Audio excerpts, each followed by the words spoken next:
So I will call us to order at 6:07. And I just have a couple of brief things to say. So I can't see the list of participants tonight, but on behalf of all of MAUSD, I just want to thank everybody for taking the time to join us tonight. This meeting is a special meeting of the school board, and you might have noticed that the agenda looks a little different. Tonight, for the first time, the board will be hearing from our superintendent, Patrick Reen, his recommendation for our schools and facilities. So during the first part of the meeting, the board will be listening and asking questions of Patrick. Please know that the board is not taking any action on the recommendation tonight. And I want to say that again. The board is not taking any action on the recommendation tonight. We will be gathering more feedback and comments through a survey and engagement events. Later on in the meeting tonight, we'll have a limited time for public comments and have asked the community members to use a speakers list if they wish to make a 1-minute comment. If you think of a question as you listen to the presentation, please jot it down, and don't worry if you're not able to make a comment. We have a FAQ document set up to collect the questions and get answers. The questions will be compiled and forwarded to the board for review and consideration. If you would like to ask your questions in person, or you just want to have a greater understanding of the recommendation, please join one of the events scheduled for next week on the 16th at 9 a.m. or the 17th at 6 p.m. These events are specifically for the community to ask questions and understand the ins and outs of the recommendation and the work that took place to arrive at it. During these events, the board will be listening as well. So at approximately 8:30 tonight, we will continue our scheduled board business and adjourn the meeting around 9. Now a few words to board members. Tonight, as we hear this recommendation, I would like everyone to be mindful of our role as board members. It is our job to care for MAUSD and make sure it can provide the education that our students deserve now and in the future. We are not just messengers between our community and our schools. As trustees for our schools, we are acting on behalf of our communities as a whole and taking an informed view of their best interests. We have to keep in mind the community as a whole, the education values we've heard expressed throughout this process, and the integrity of MAUSD, and using all that information to define the future direction of our schools. The voters have elected us to make sure that our schools are meeting the desired outcomes for our students, and they're expecting us to make the decisions that get us there. And sometimes that might mean making tough decisions. If we keep those core values in mind, I don't think we can go wrong. So at this point, I will turn it over to Patrick.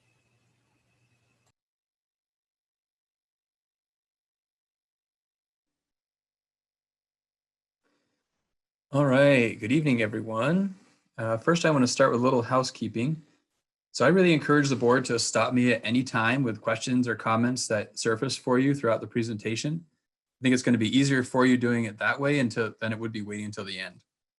If you ask a question that I think I'm going to address later in the presentation, I can let you know that we'll get to it later on. Please remember that while I'm screen sharing, I won't be able to see any of you, so please jump in and ask your question. I also want to mention that I'm going to be toggling back and forth a bit between two screens while I'm sharing my screen with you.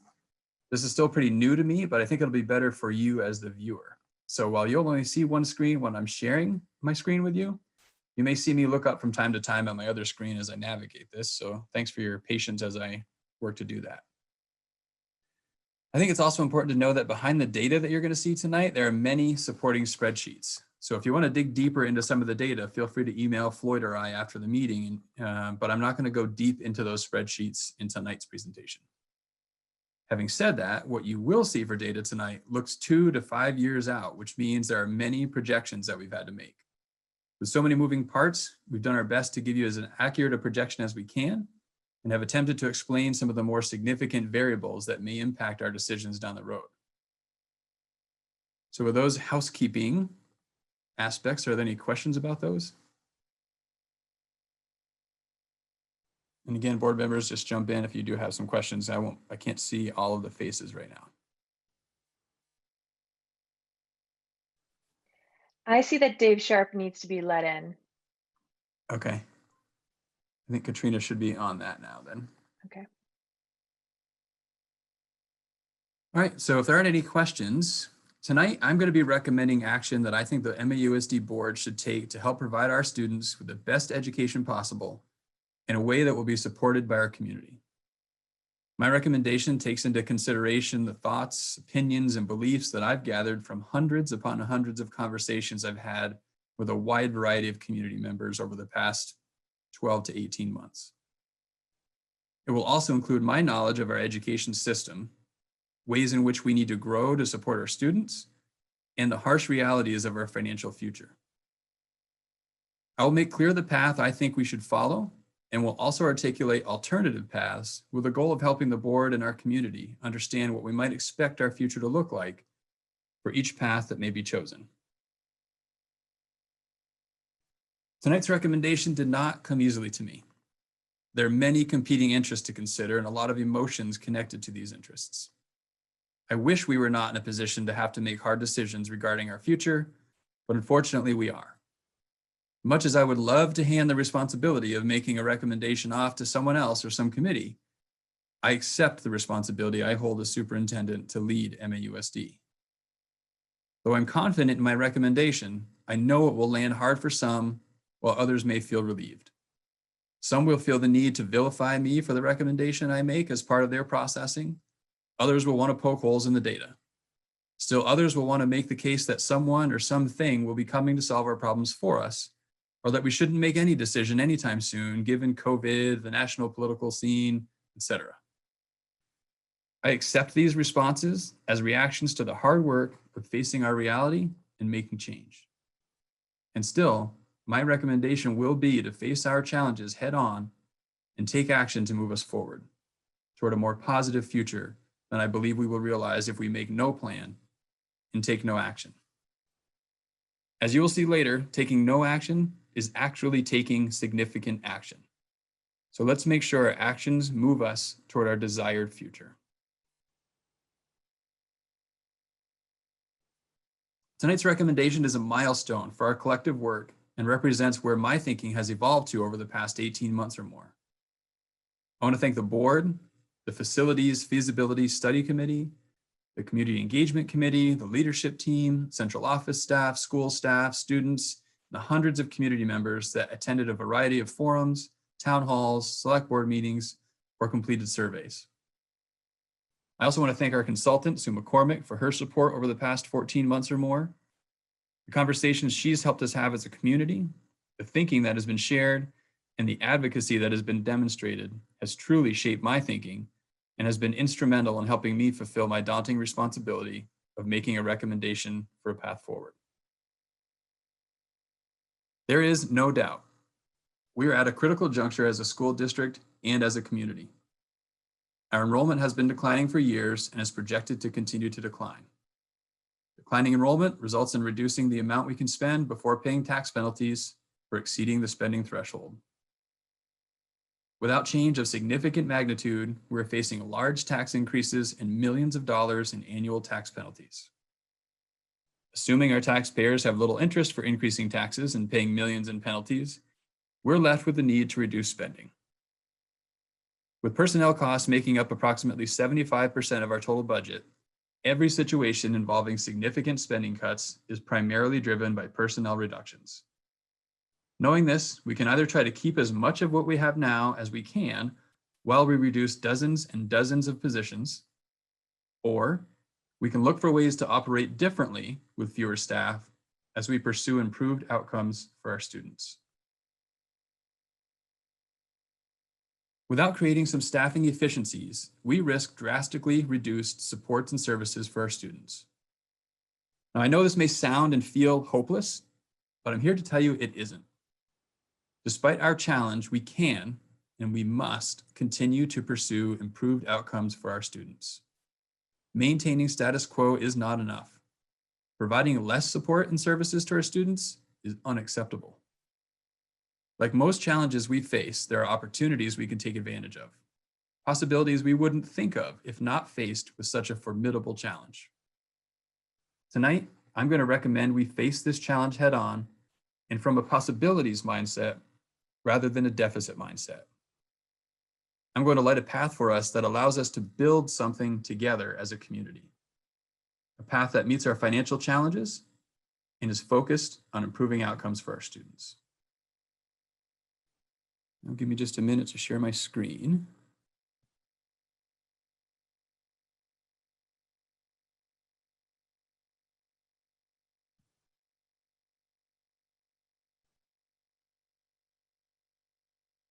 All right, I'll trust someone to tell me if they can't see that well right now. You should be able to see my screen. And this is, again, where I lose everyone's face. So board members, chime in if you have a comment or a question as we're working through this. As we dive into this conversation, it's important to note that we've been here before. Over the past 100 years or so, the educational system in our five-town area has undergone significant change. Conversations we're having now are likely very similar to conversations our foremothers and forefathers had in the past. In the late 1800s, the five towns that now make up MAUSD had a combined total of 58 schools. 9 in Bristol, 12 in Lincoln, 10 in Moncton, 12 in New Haven, and 15 in Starksboro.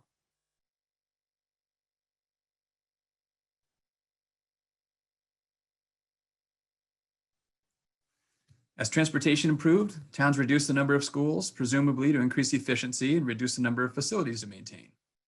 By the early to mid-1900s, towns each had a single school serving students through grade 12.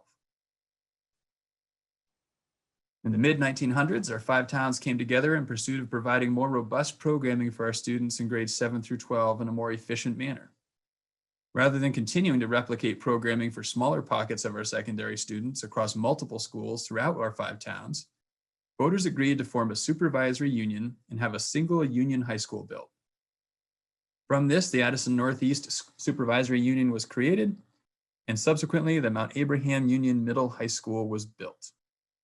It opened its doors to students in the fall of 1968, and construction was completed by summer of 1969. For the past 50 years, Mount Abe has provided a program of studies that each town almost certainly could not have provided on their own at a reasonable cost. From the mid-1900s until 2017, each of these five towns operated its own town school district with its own school board, which governed the town's elementary school and sent representatives to the supervisory union board to govern all things common to the supervisory union, including the Union Middle High School. This meant there were 7 school boards operating 6 schools.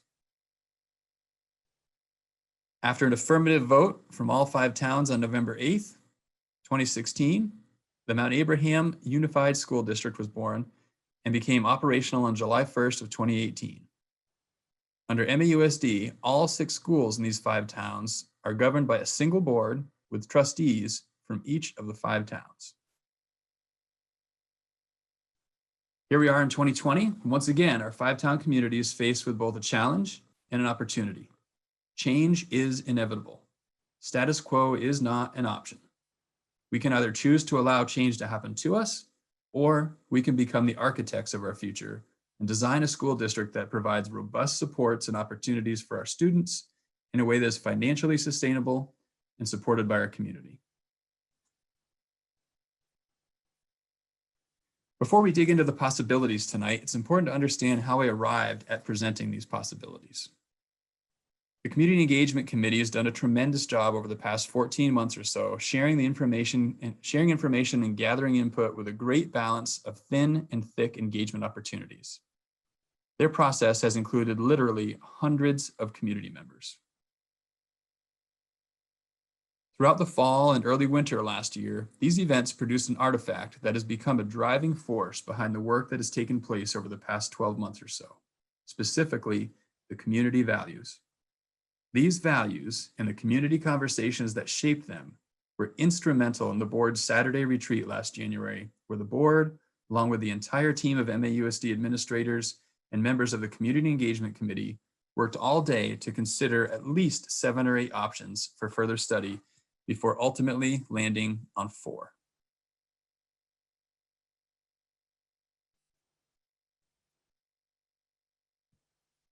At a special board meeting in February following the January retreat, the board directed me to enlist a consultant to study the 4 scenarios that surfaced at the January retreat. Those 4 scenarios were scenario 1, which is 5 elementary schools and 1 middle high school. Scenario 2A, which was 2 elementary schools and a 6-12 middle high school. Scenario 2B, which was 2 elementary schools, 1 middle school, 1 high school. And scenario 7, which was 1 K-8 school and high school choice. The board did add at its meeting to this list by directing me to study the option of keeping elementary schools open and closing the middle high school. There was also discussion about involving the board in the process of working with the consultant hired to study these scenarios. This conversation led to action at the following board meeting in March. At its regular meeting in March, the board approved the Advisory Feasibility Study Committee charge. The committee included 2 community representatives, 2 board representatives, and 3 central office administrators, including myself, the assistant superintendent, and the business manager. This committee was formed to advise me as I worked with the consultants to study the 4 scenarios identified by the board while keeping the community values, essential questions, and the costs, benefits, and challenges of each scenario in mind. The study committee met monthly from May through November. Early on, a lot of discussions helped to orient the community members to our situation. Over time, the committee began peeling back the layers of complexity. As committee members deepened their understanding of the situation, thoughts and opinions became more divergent. Hearing the divergent thinking was valuable to me as it represented the various thoughts and perspectives that exist in our community. A bit of a turning point occurred when a key understanding surfaced as the committee persevered through a marathon 3.5-hour meeting in early November. Much of the conversation to that point had been understanding the benefits of small schools and the impacts on losing small schools. Even a lot of the research the committee reviewed spoke to small schools versus large schools. What surfaced in this marathon meeting was the recognition that, at least on a national scale, every scenario we could consider left our community with small schools. Even all of our elementary students in a single building would be a small school by national standards. What we were really discussing was the impact of having or losing town schools. After 7 months of discussions, the committee ultimately recommended to me 1 scenario that kept all schools open, 1 scenario that closed some schools, and 1 scenario that had us merging with Addison Northwest.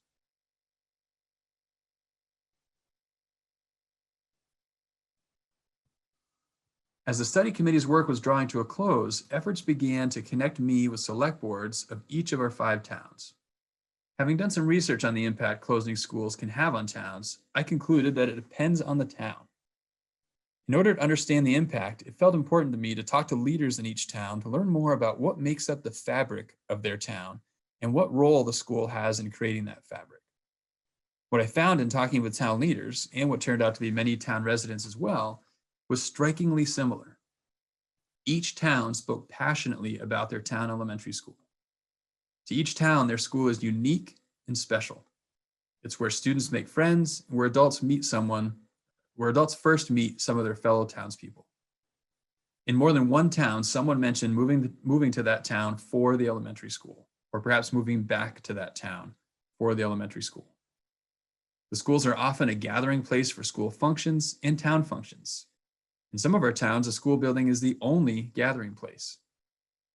At each of these meetings, I heard very passionately from people that they loved their town school and were not ready or willing to see it close.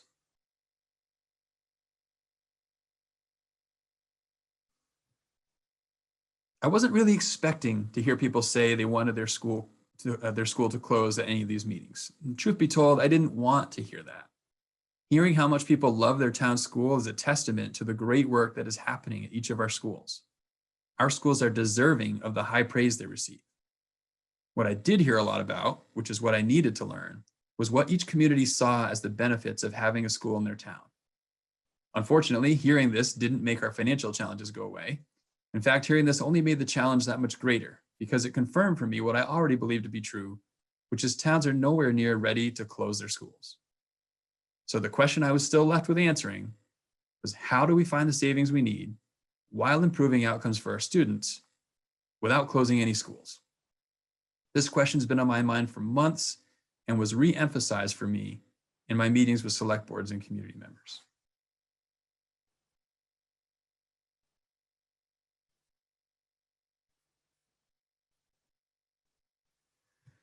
As I said before, tonight I'm going to recommend we face this challenge head on and from a possibilities mindset rather than a deficit mindset. I'm going to light a path for us that allows us to build something together as a community. A path that meets our financial challenges and is focused on improving outcomes for our students. It is, however, not without having to make hard decisions. I know many people desperately want to keep everything the way it is. We all want to cling to the image of our town school as we know it now or as we once knew it. The sad reality is that is just not an option. If we do not act swiftly and significantly, the schools everyone knows and loves now, or perhaps remember from their past, will be just a shell of what they are or once were. Letting the supports and services we provide our students rapidly deteriorate until everyone's unhappy enough with them that we're willing to make change is irresponsible and is harmful to students. Following my meetings with select boards, I found myself thinking, since our communities aren't ready to close any of our elementary schools, with good reason, how can we utilize our buildings differently to improve outcomes for students and meet our financial challenges? In essence, how can we begin to view the underutilization of our buildings as an asset rather than a liability? It is with this thinking that I make my recommendation to you tonight. As our foremothers and forefathers did before us, I encourage us to make the hard decisions we need to make now to help ensure we provide our children with the best future we can. To that end, I recommend the MAUSD board not close any schools. Instead, I recommend the MAUSD board take a phased approach, allowing us to begin reimagining and redesigning the way we educate our children.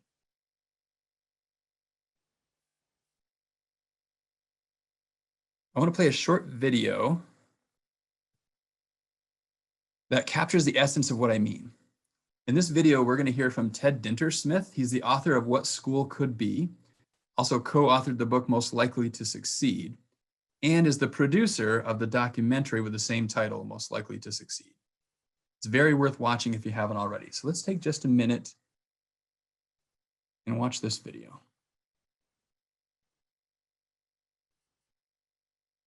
Take that back. Let's take about 6 minutes to watch this video.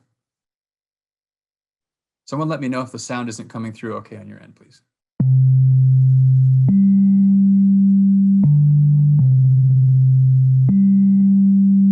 It is arguably the hardest time in the history of education, the hardest time in the history of our country. And so I know you're dealing with just remarkably large, often daunting challenges. But I just want to say, I think parents, I think people broadly have a newfound recognition for the role that educators play in the lives of their kids and also the future of their communities. And I just want to really say from the bottom of my heart how grateful I am to you for all you're doing, because it just sets a tone for what our country's capable of when you see that kind of passion and dedication and commitment.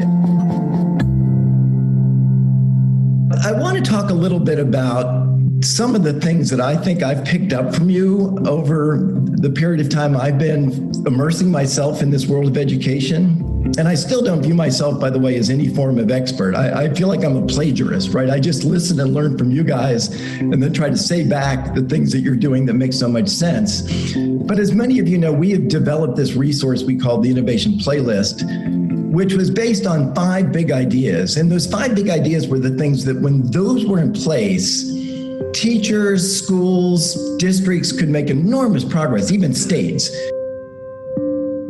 First, I think it's indispensable to bring a community together, to recognize, to see, to appreciate a different vision of education, and to get excited about it. If your community's behind you, you can do amazing things. And then when you look at the way kids learn, the places that I think we're making incredible progress, in normal times, were the places where students had real voice in their learning, where the learning was connected to the real world, where students could see why it's real, and then where you were trusted to develop more authentic assessments, where you assess student work on the basis of evidence of mastery and real accomplishment instead of bubble tests. And then the final big idea, the fifth big idea, was to make sure every kid felt like they were part of a caring and connected community. What has been so interesting, right, is as I check back with the places we filmed and the places I've written about, the people I've interviewed and talked about and brought to life, I've asked them, how did the spring go? How has this fall gone?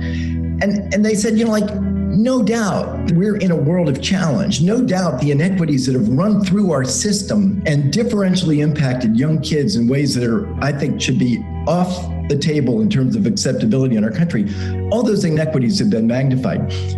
But places that had those 5 big ideas in place shared with me again and again, there was no drop off in learning. A kid who can manage their own learning, can pick what they're interested in, can draw on resources around them, can create and carry out bold initiatives. That kid can do it whether they're in school or out of school. Teachers that reimagine their role as being guiding and inspiring their kids instead of instructing them report it was actually, I could pop in, I could do informal, office hour sessions, I could answer questions, I could give encouragement. So there was really no diminution in learning during this bollock stuff time, despite a lot of other challenges. The thing I really want to focus on is we're all exposed to the national narrative, right? If we don't get our kids quickly back to normal school, a whole generation is at risk. And to that I say, normal school is not the solution. Normal school is the problem.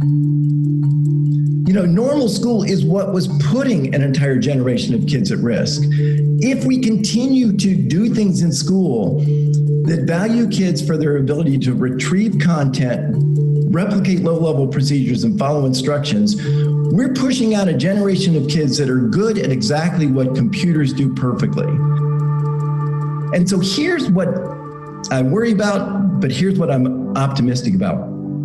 I worry if we just try to port a failed model, a model that didn't work that well in person, put it on Zoom, sort of make the sense that this will be a lost year come to reality, because we all sort of throw up our hands and know that's ineffective. If that's what we do, if that's what we make it this year, we will, to use something from Hamilton, we will have missed our shot. This is our moment. Nobody can make heads or tails of these state mandated exams. They weren't given last spring, so those tests aren't going to mean anything. Nobody's looking over your shoulder to see where you are in standardized curriculum. Colleges are dropping the ACT and SCT, like there's no tomorrow. Those tests are on their way out. And all of those built-in patterns of behavior and expectations that school should be the way it's always been, they're off the table. So the door is wide open. And if we just sort of step back and say, now's the time for us to move forward with the kind of school we've always wanted to have, instead of the kind of school we inherited. We know how to do this. We can draw on our successes and strengths. I think this year will be a year we look back on and say, this was not the lost year, this was the found year.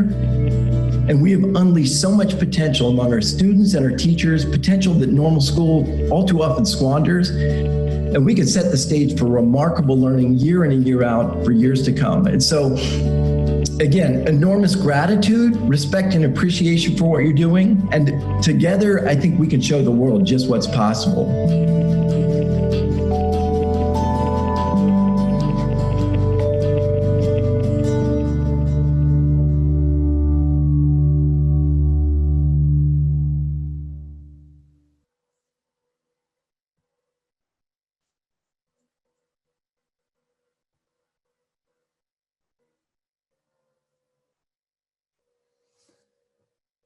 So I think that video has certainly captured better than I could articulate to you kind of the idea behind my recommendation.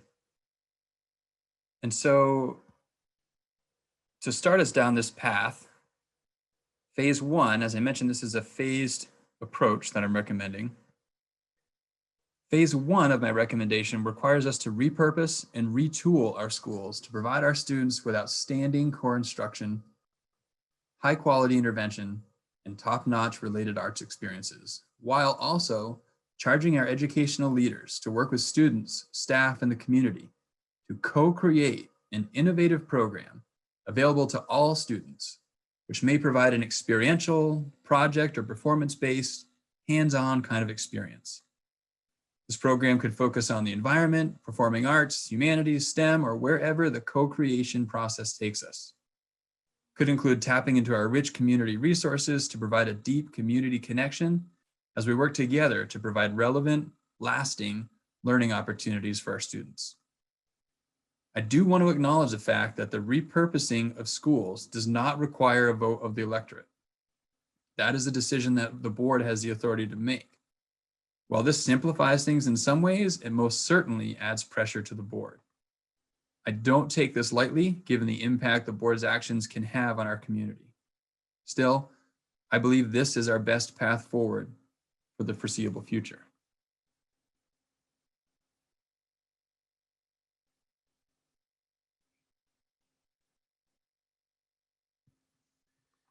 Phase 2 would be to merge districts with Addison Northwest. This would begin by this board acting swiftly to form a study committee with the same action taking place in Addison Northwest. Then, over the next several months, the joint study committee would look closely at what a merged district could look like, draft articles of agreement to be reviewed by the State Board of Ed, and then ultimately be put to a vote of each community. A yes from the commingled votes of the 5 towns in MAUSD, and a yes from the commingled votes of the 5 towns in Addison Northwest would result in forming a newly merged district.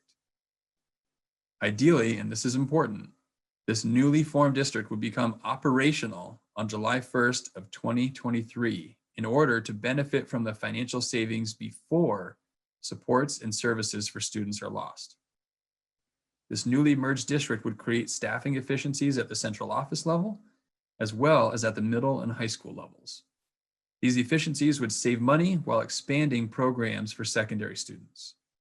This merger would also be necessary to be able to sustain phase 1 of my recommendation. Also, all students in the newly merged district would be able to access the programming described in phase 1.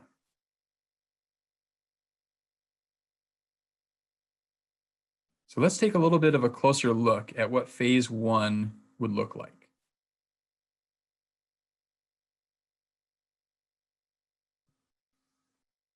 In phase 1, Moncton Central and Bristol Elementary Schools would become K-5 schools serving students from all 5 towns.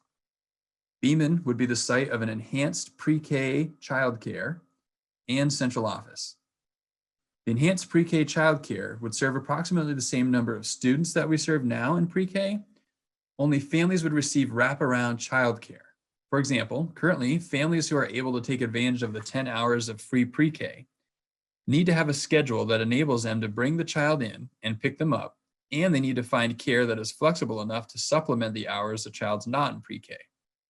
For some families, this is a barrier to accessing the 10 free hours.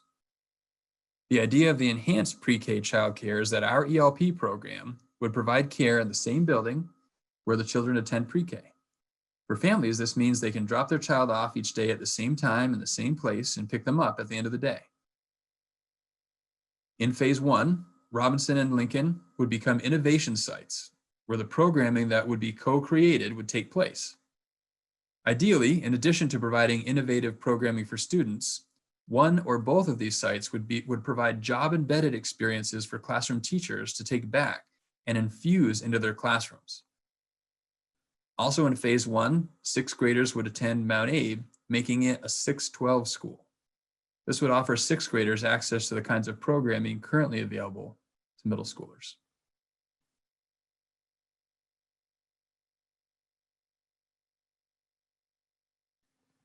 So here's what Bristol Elementary could look like as a K-5 school. As you can see, there would be approximately 351 students in the 22-23 school year. Class sizes would average 19.5 students.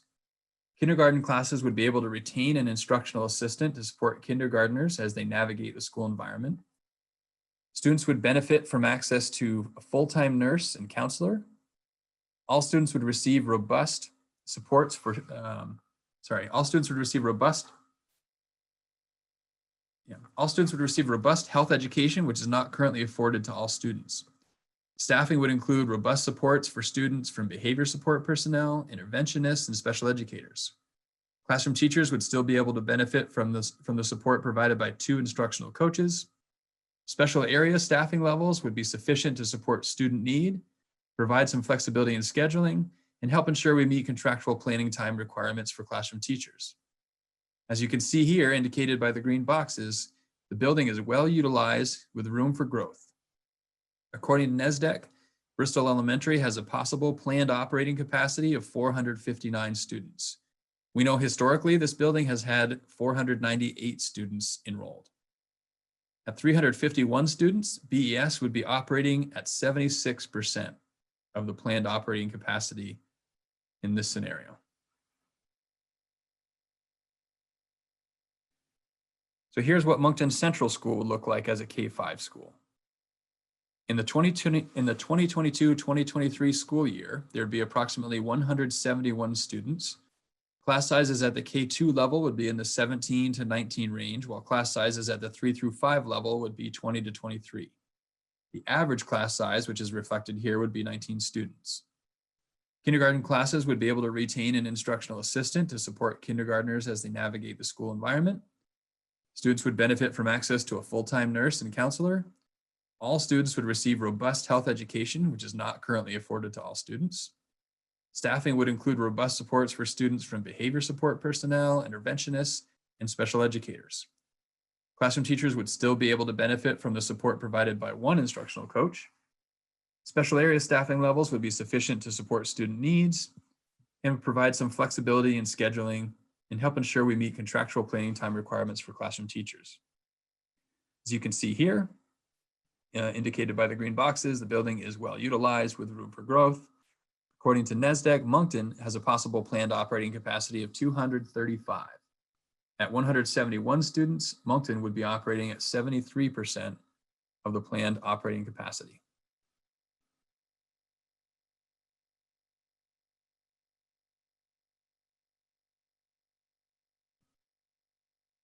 In phase 1, staffing at Mount Abe would look essentially the same as it does now, even though they would be taking in another grade with approximately 98 students.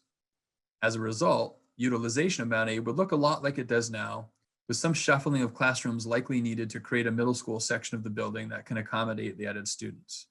The details of this would be determined over the next year and a half. Here's a look at the second story floor plan at Mount Abe.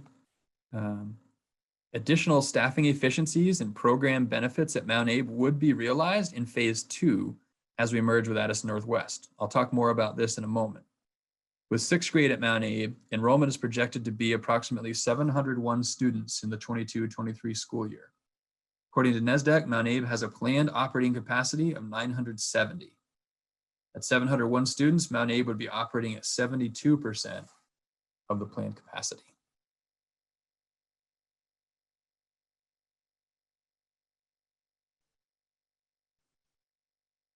I want to acknowledge here that phase 1, though it does not technically close any schools, may feel that way to some residents, and it may have a similar impact on the community. There are many beliefs about ways not having a town school might impact a town. These include deterring young families from moving in or staying in town, reduced community connection, reduced home values, and economic stress, to name a few. From my perspective, the research on this is inconclusive and often focuses on small schools versus large schools, which is less relevant to us since every scenario for us keeps our schools small on a national scale. What makes the impact even less clear is the difficulty in comparing the impact losing a really strong elementary town school can have on a town to the impact of operating an under-resourced elementary town school. A bit later, we're going to look at the impact of the possible staffing reductions we're facing.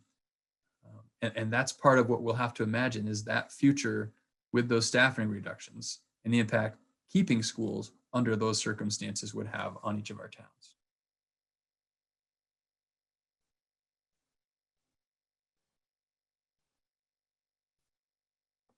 Here we start to dive into the financial impact of repurposing schools and our projections for the FY23. And we're looking here at projections with and without the impact of the weighting study. So let me explain what the weighting study is. To control the cost of education in Vermont, the state requires cost per equalized pupil to be a driving factor in building budgets and setting local tax rates. To acknowledge that students have different needs and that those needs require different staffing levels or different levels of support, a formula was created a number of years ago which assigns different weights to students with different needs. For example, an elementary student is weighted less than a secondary student. A student on an IEP is weighted more heavily than a student who is not. A student eligible for free lunch is weighted more heavily than a student who is not. This formula, which includes all of our enrolled students and their associated weights, produces an equalized pupil count for MAUSD. We divide our education spending, which is our total spending minus revenue, by this equalized pupil count, and that is what gives us our cost per equalized pupil. The state then sets a limit on the amount we can spend per equalized pupil before a tax penalty is assessed. This is the spending threshold. Now, a couple of years ago, the state wanted to see if the formula used to produce our equalized pupil count was still an equitable way to control education spending in Vermont. To find out, they commissioned a study of the weighting formula, affectionately known as the weighting study. The conclusion of this study was that our formula needs to be changed. There are several versions of changes proposed, and they all result in MAUSD losing equalized pupils, somewhere around a 6% reduction. With fewer equalized pupils, the less we can spend before exceeding that spending threshold. Now we start this spreadsheet with the amount we need to spend, or the amount we need to reduce spending by to stay at the spending threshold. Without the weighting study, you can see that we need to save over $3 million, and with the weighting study, we need to save closer to $4.5 million. Keeping this in mind for FY23, which is the budget that will be, keep in mind that this is for FY23, which is the budget we're going to be building at this time next year. Now, when we get to the shaded boxes, we start to look at some variables that are more or less outside of our control, but could impact us pretty significantly. This is an attempt to account for some of the what ifs. The unshaded cells show the savings from repurposing, as well as an approximated cost of the innovative programming. Green and red figures show where our spending would be relative to the threshold. Under the threshold is green, over the threshold is red. So as you can see here, phase one is projected to essentially be sustainable for FY23, regardless of which way these variables go. If some of the variables go our way, we could be well under the spending threshold. So again, I think it's important to highlight here the savings from the repurposing that we talked about are somewhere in the neighborhood of $5.5 million. Those are pretty significant savings, and they go a long way to help us through our financial challenges. Hey, Patrick. Yes. It's Krista. Were you going to come back to, you talked a little bit about what Beeman would look like and Moncton and Bristol, but we didn't hear about Starksboro or Lincoln. Is that coming up or? So the idea there is the kind of programming that we were looking at would take place there. So it's hard to begin to talk with any kind of detail about what that looks like in those buildings, because it depends so much on that co-creation process. The idea is, I can elaborate a little bit. The idea is that the programming that happens there be available to all students. Some ideas that surfaced through these conversations were centered around the idea of creating magnet schools. The problem with magnet schools is, we work to create these really great things, and then we have a process that is sort of a lottery or an application process. And so we say, hey, here's this great thing, this magnet school, and not all of you get to have the experience that we provide here. Some do, some don't. Philosophically, that's really hard for me. I think it goes against what we're trying to build from an equity perspective. So whatever the programming looks like there, we need to make sure that it's something that can be accessed by all students. beyond that, really what that can look like and how we provide that access to all students depends on the program, and there are a lot of different ways that can look. But the idea is that those buildings have students in them practically every day. You know, depending on if there are different kinds of sessions, there may need to be periods of time in between to sort of gear down from one session and gear up for the next. But otherwise, the idea is that those are busy places with students in them routinely. You know, conceptually, as we saw in that video, the opportunity to really bring the community in, thinking about, you know, some performance event or demonstration that students deliver, those become hubs for our 5-town community to see what's happening in those places. And that doesn't take away from the other kind of traditional events that might happen in the other schools. But that would be unique to those programs in those schools. Patrick, it's Sarah McLean. Do you have a map that shows the boundaries for which elementary K through 5 kids would go to Bristol and which kids would go to Moncton based on phase 1? And then also, as far as the phase 1 financials, is phase 1 just deferring a town vote for a year until phase 2? And then in phase 2, when we would consolidate with Northwest, that's when we would ask the towns to potentially vote to close their schools? No, so I do not have I don't have the map drawn yet of where the divide would be. There'd have to be a lot of study put into that and really understanding what the best approach would be there. And some of those boundaries, you know, whether all students from New Haven go to Bristol or some go to Moncton, same thinking about Robinson. I think we need to explore that more fully with some eyes wide open as to what makes the most sense as we try to utilize buildings the way that I'm describing in this proposal. I think in terms of your second question around the financials, what we're talking about here isn't closing schools in that they are still being used for educational purposes. So that does not require at any point in time a vote of the electorate. What would require a vote of the electorate would be to merge with Addison Northwest or not. So phase 1 acts in the way that we have authority to act and starts to realize savings and starts to reimagine programming. Phase 2, which is kind of separate from phase 1, is the merger and would need ultimately a vote of the electorate for that to take place and to realize those savings and those efficiencies and those program expansions. Does that answer your question? It does, yes. For now, I'll let you continue. All right. And Krista, did I fully respond to your question? As much as I can fully respond to it now? Yes, thank you.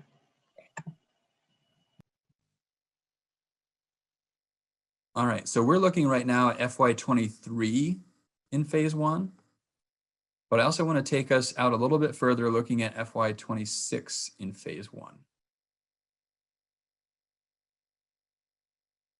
So now looking at FY26, we can see that from a financial standpoint, phase 1 alone falls short of meeting our financial realities. So with the kind of programming that we're talking about in both the weighting study, or sorry, no weighting study and weighting study versions, the savings that we experience, though significant, you can see those savings have increased now because this is now a few years later. So salaries have gone up, et cetera. So those savings are greater at that point. We're still, you know, $2.5 to almost $4 million over the spending threshold that we're projecting in FY26. Without the weighting study, if some of these other factors go our way, we get pretty close, being around $250,000 over the spending threshold, which I would say projecting 5 years out, the margin of error is easily $274,000. But when we're looking at the scenario that does factor in the weighting study, we're still pushing $1.5 million over the spending threshold. So all of this to say that the reconfiguration savings with the added cost of the innovative programming would get us by for a while, but is not sustainable long term. So the merger becomes necessary for additional savings to make this sustainable. So with that, let's take a closer look at phase 2. Phase 2 again is merging districts with Addison Northwest and expanding programming at the middle and high school level. In a merged district, all the elementary schools in MAUSD would be used the same way as in phase 1. The exception being that Beeman would be enhanced pre-K and central office for the newly formed district rather than just MAUSD. All students in the newly formed district would be able to access the innovative programs at Robinson and Lincoln. Ferrisburg and Virgins Union Elementary Schools could be K-5 schools with a 6-8 students from the newly merged district attending school at the Virgins Union Middle High School campus, and all 9-12 students attending school at the Mount Aid campus. Obviously, lots of conversation would need to be had. This is all part of what the study committee, the merger study committee, would need to be looking at more closely. My thinking with the 6-8 and 9-12 being where they are is really simply a factor of a larger footprint at Mount Abe and the fact that there are more students in 9-12 than a 6-8. There are plenty of other factors that could be considered and should be considered. I'm going with something for people to wrap their mind around based on square footage and number of kids. The anticipated enrollment in a merged 6-8 middle school is about 475, whereas in a merged 9-12 high school enrollment is anticipated at about 700. So that's kind of the difference in what the enrollment would look like. We would continue to use the Addison Central School campus as we are now to provide the same programming as is happening now at the Addison Wayfinder Experience program, which provides an alternative education for Addison County students in grades 7 through 12. Obviously, again, lots of conversations. I'm not making presumptions here about what would or wouldn't happen in Addison Northwest. This is trying to present an idea about what could happen in a merged district.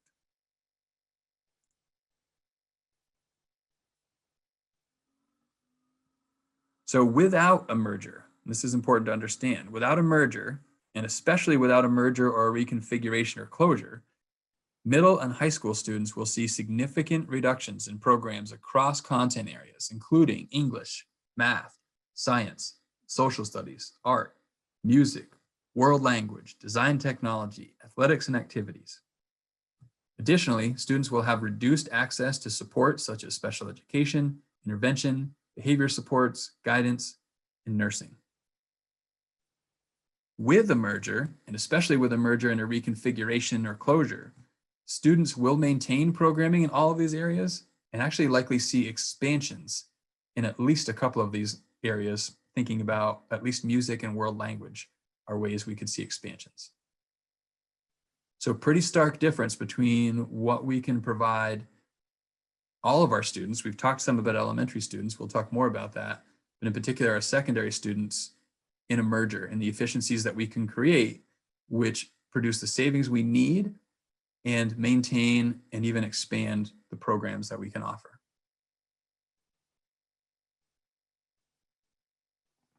So here we take a look out at FY26 to see how sustainable this plan is with and without factoring in the weighting study. As you can see, this plan is essentially sustainable out to FY26 without the weighting study, even if some of these other factors don't go our way. However, when we factor in the weighting study, it looks like we will need some of these other factors to go our way to sustain this plan. I should add here that, again, using my crystal ball, which I actually do have, I don't know how effective it really is, but I do have a crystal ball. I do think the weighting study is likely to happen. It was gaining a lot of momentum prior to COVID in the legislature, and I think it's going to be something that is a prominent discussion in the upcoming session. So I do think there's going to be action on that, and I think the action is going to be to move forward with changing that weighting formula, that weighting study. I do hope that it's done with a phased in approach so we don't experience that, $1+ million in 1 year, that maybe it's spread out over time. I also do think the special education block grant is going to happen. You can see here that the education block grant kind of accompanies the weighting study. And this would bring some additional revenue our way to the tune of almost $290,000. So those are two things that I feel pretty confident are going to happen. They're not done deals by any means, but I feel pretty confident that they will. I'm less confident, but optimistic about the removal of the construction costs from equalized pupil. So let me talk about that for just a minute. There was some movement in the legislature prior to COVID to introduce a bill that would remove construction costs that are in our general budget from being counted against our cost per equalized pupil. The reason for that is if we were successful in securing a bond to make some of the improvements that we've been making, and that $1 million that we have in the budget to improve our facilities was being put into a bond instead, that bonded amount would, that money that we pay for the bond payment would not count against our cost per equalized pupil. However, because we didn't pass a bond and that $1 million is in our general fund, it does count against us. So I think the bill that was being introduced was gaining some favor as well. I'm hopeful that there's going to be some movement on that this coming session. And I know there's a lot on the plate of our legislature. So I'm optimistic, but I'm less confident that that's going to gain any traction. I have spoken with the representative that was really working to support this bill and move this forward. And he's committed again to bringing it forward in this next session. So we'll see where that goes. And that has a big impact on us. That's $1 million that comes off of our cost per equalized pupil. This may become an area where if folks were interested in advocating to the legislature for something that would be helpful, this could be something that could be really productive for us. And the last piece that's on here that you've seen on some of the other slides, I really have no idea about the legislature's interest or willingness to raise the spending threshold at this point. I simply put this in here for consideration because typically we see the spending threshold increase by about 2.3%, give or take, year over year. However, the spending threshold, given the COVID economy and the formula for setting the spending threshold is statutorily driven. So there's not a lot of option in how that formula is sort of put into practice. But that formula produced a 0.18% increase in the spending threshold. So I know the legislature has the authority to override that and change that spending threshold.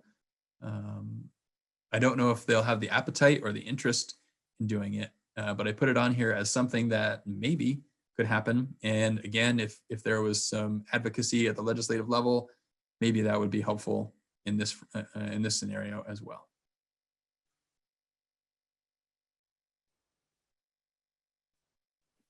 Patrick, this is Sarah McLean again.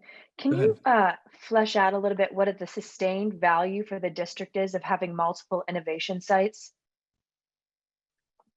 So when you say the sustained value, what do you mean? I mean, phase one, we're converting repurposing a couple of elementary schools into innovation sites. Phase two,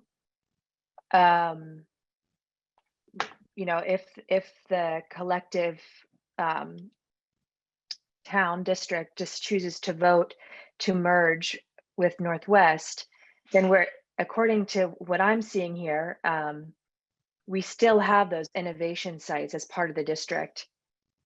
So I'm curious, so I was trying to put a more possibilities edge on it, but I could also ask it, what is the cost to the district of maintaining multiple innovation sites?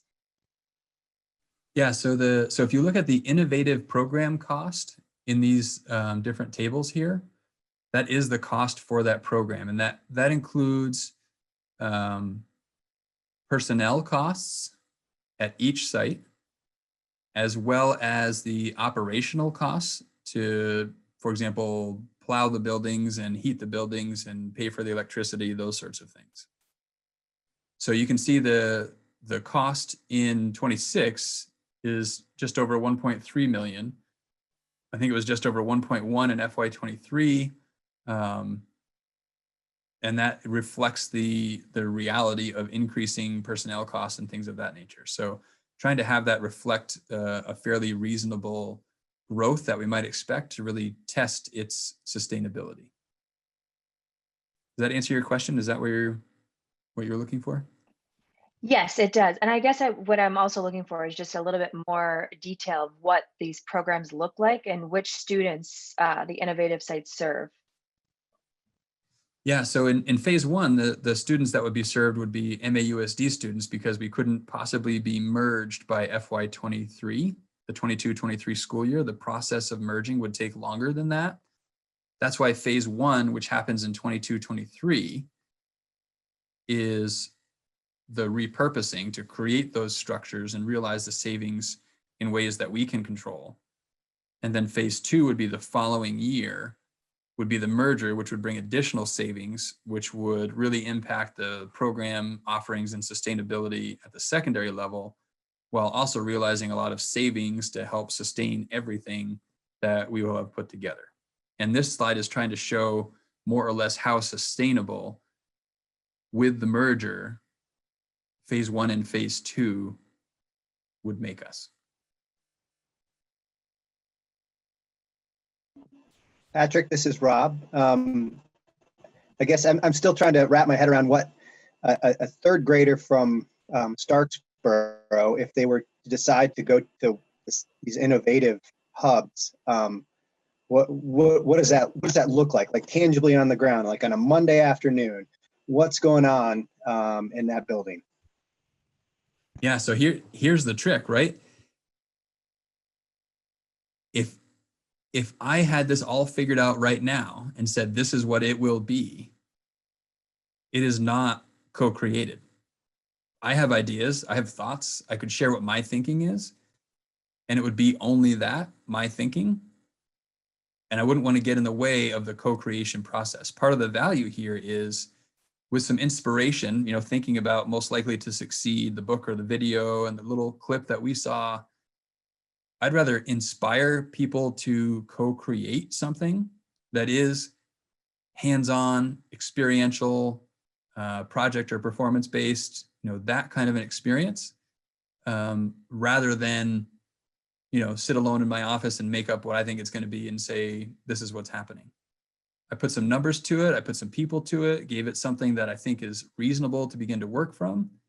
And then it's about creating some inspiration, a little bit of getting out of the way, and again, working to co-create with our community, with our students, with our staff, something that we think is going to be really remarkable. So I can't, because that's the idea, I can't tell you exactly today what that co-creation process will produce. And I don't think it's the best course of action to say this is what it would produce. Something different, something that we all wish school could be, right? When I look at that video, I see kids with their head down. I see kids disinterested in what's happening in their school. I don't want school to be something that kids have to sort of get through. I want school to be something that's exciting, that they can't wait to go to, that they get to create something, and they work closely with their community. That's sort of the idea. That's the vision, much as that video captured. How we get there, there's a whole lot of different paths we can take, and I don't want to predetermine what that path is. And you mentioned sort of if a kid chose to, I don't know that it's necessarily something that would work that way. It may be, instead of being something that a student gets to choose to do or not, it may be something that we decide is a worthwhile experience for every student, and we're going to make sure they get access to it. So I think about Bristol folks, this may make sense for us. I'm thinking about, gosh, I'm drawing a blank. Katrina, help me out. What's the Starbase, right? So I'm thinking about Starbase is a program whereby students, at least at Bristol Elementary, there may be others, get to work pretty intensively for shorter stints of time with folks at this place called Starbase. And they build rockets and they understand rocketry, and they get to fly their rockets. That kind of hands-on experiential project or performance-based kind of experience is kind of the mental model that we want to offer all students. And how we do it, when we do it, we need to get figured out. Exactly what it looks like, we need to get it figured out. And ideally, there's a lot of student voice and student involvement in deciding the what, in terms of, is it environmental, is it performing arts, is it STEM, is it humanities? So again, I can't give you more than that really at this point.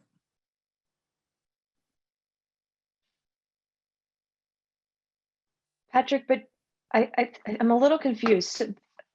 So these innovation sites, and I'm sorry if you've already said this and I missed it. Okay.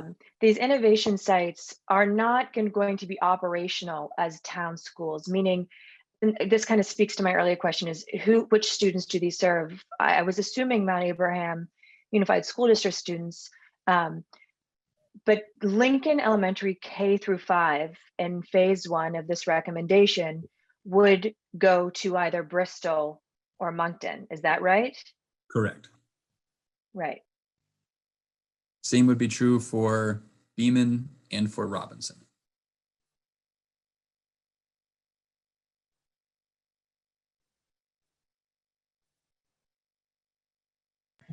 Patrick?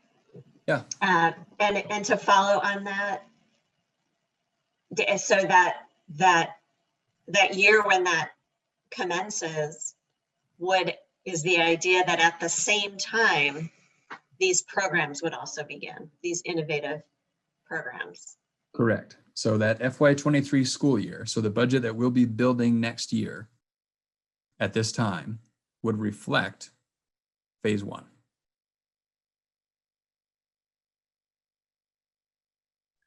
Patrick, what do you anticipate, or have you modeled construction costs necessary to accomplish this transition? Of course, we have $1 million a year in the budget, which we know is always well spoken for. We'd heard at one point about repurposing necessary to support grades 6 through 12 at Mount Abe. I'm also wondering about the increased capacities, just if there's anything anticipated that you think would be sufficient to, for example, require a construction bond of any size. No, I don't think there would be any construction needs of that scale to make this happen. I mean, the needs at Mount Abe remain, and we are chipping away at those with that $1 million that we have in the budget, which is why it's usually pretty well spoken for. But the utilization of the other buildings, yeah, I don't think it's a problem to bring all of our elementary students into 2 buildings effectively. That doesn't require any construction costs, and there'd be some upfit costs for moving central office into the Beeman building. I don't know exactly what those costs are, but again, they'd be well within the money we have budgeted to make that happen. So there isn't a construction aspect to this other than the needs we know already exist at Mount Abe that I think is a barrier to making this happen. And the reality is, I think we all have agreed that in the long run, continuing to pay rent for central office space is not a great idea. And wherever we move central office, if it's into one of our buildings, which I think makes sense because we have the space, there are going to be those upfit costs. So any scenario would have us with some upfit cost to make that happen. But not upfit costs that would exceed an annual budget. No. Just one other thing is I'm wondering about with the projected numbers. So of course, this year in the state formula, there's a kind of reprieve from the ADM, but are you assuming that we catch up on that and that the sort of trajectories of student population decline that we've seen for the past 5 years will carry forward for the next 5 years in a relatively straight line? Is that kind of baked into these projections through 26? Yeah, so what's baked into the projections are really the NESDEC enrollment projections. So we kind of worked backwards from NESDEC, plugged in their enrollment figures into the equalized pupil formula, and that produced our projected equalized pupil counts, which then we used that in our projected spending going forward to figure out what our cost per pupil would be and how far over or under the threshold we would end up. So that is baked into it. And so I think part of your question was, there's a statement that yes, we did get a bit of a reprieve as we build FY22 because of the hold harmless on ADM. And so instead of losing 20 something equalized pupil, we're projecting losing 3 or 4 equalized pupil. That's sort of how that reprieve kind of lands on the ground for us, at least based on our projections. We don't actually have our equalized pupil count in yet. And we do believe it's true, and we are anticipating that for FY23, which is what we'll be building next year, the actual loss of equalized pupil from this year for FY22 will be added to what would have been the loss going into 23 as well. So we do think we're going to have that catch up factor as we build FY23, which is part of why our FY23 picture looks pretty grim right now. And that's part of the motivation to make this change by that time. Otherwise, we're looking at, $3 or $4 or more million in savings that we have to find just for 23. And so just as a thank you for that, and I would just say it seems that baked into any of this working, we have to assume that participation in our district with the new school configuration really has to be just as good as it would have been with the status quo, right? Like we can't afford for this transition to precipitate a drop in participation and attendance. Agreed. We definitely can't afford to lose more students than we're already projecting to lose. The hope is we can build something great that becomes appealing, and we can keep our financial situation under control enough that we don't create a deterrent for people to stay or move to this area because taxes are so outrageous. And if we can maintain taxes at a reasonable rate and create some innovative programming that may be sort of unique to us, perhaps that's inspiration for people to move here rather than leave here. I think as we're going to start getting into some of the alternate possibilities that I have some information on, which I think will help put this idea in perspective when compared to some of the other possibilities that have been discussed. Patrick, is that going to also, that comparison, lay out a little bit of what the potential staffing reductions might be in either scenario? More than a little bit, yes. All right. Patrick, it's Andrew. Yeah, go ahead, Andrew. A question about phase 1 financials under the spending threshold, as I recall, on the other slide is by $5.5 million or so.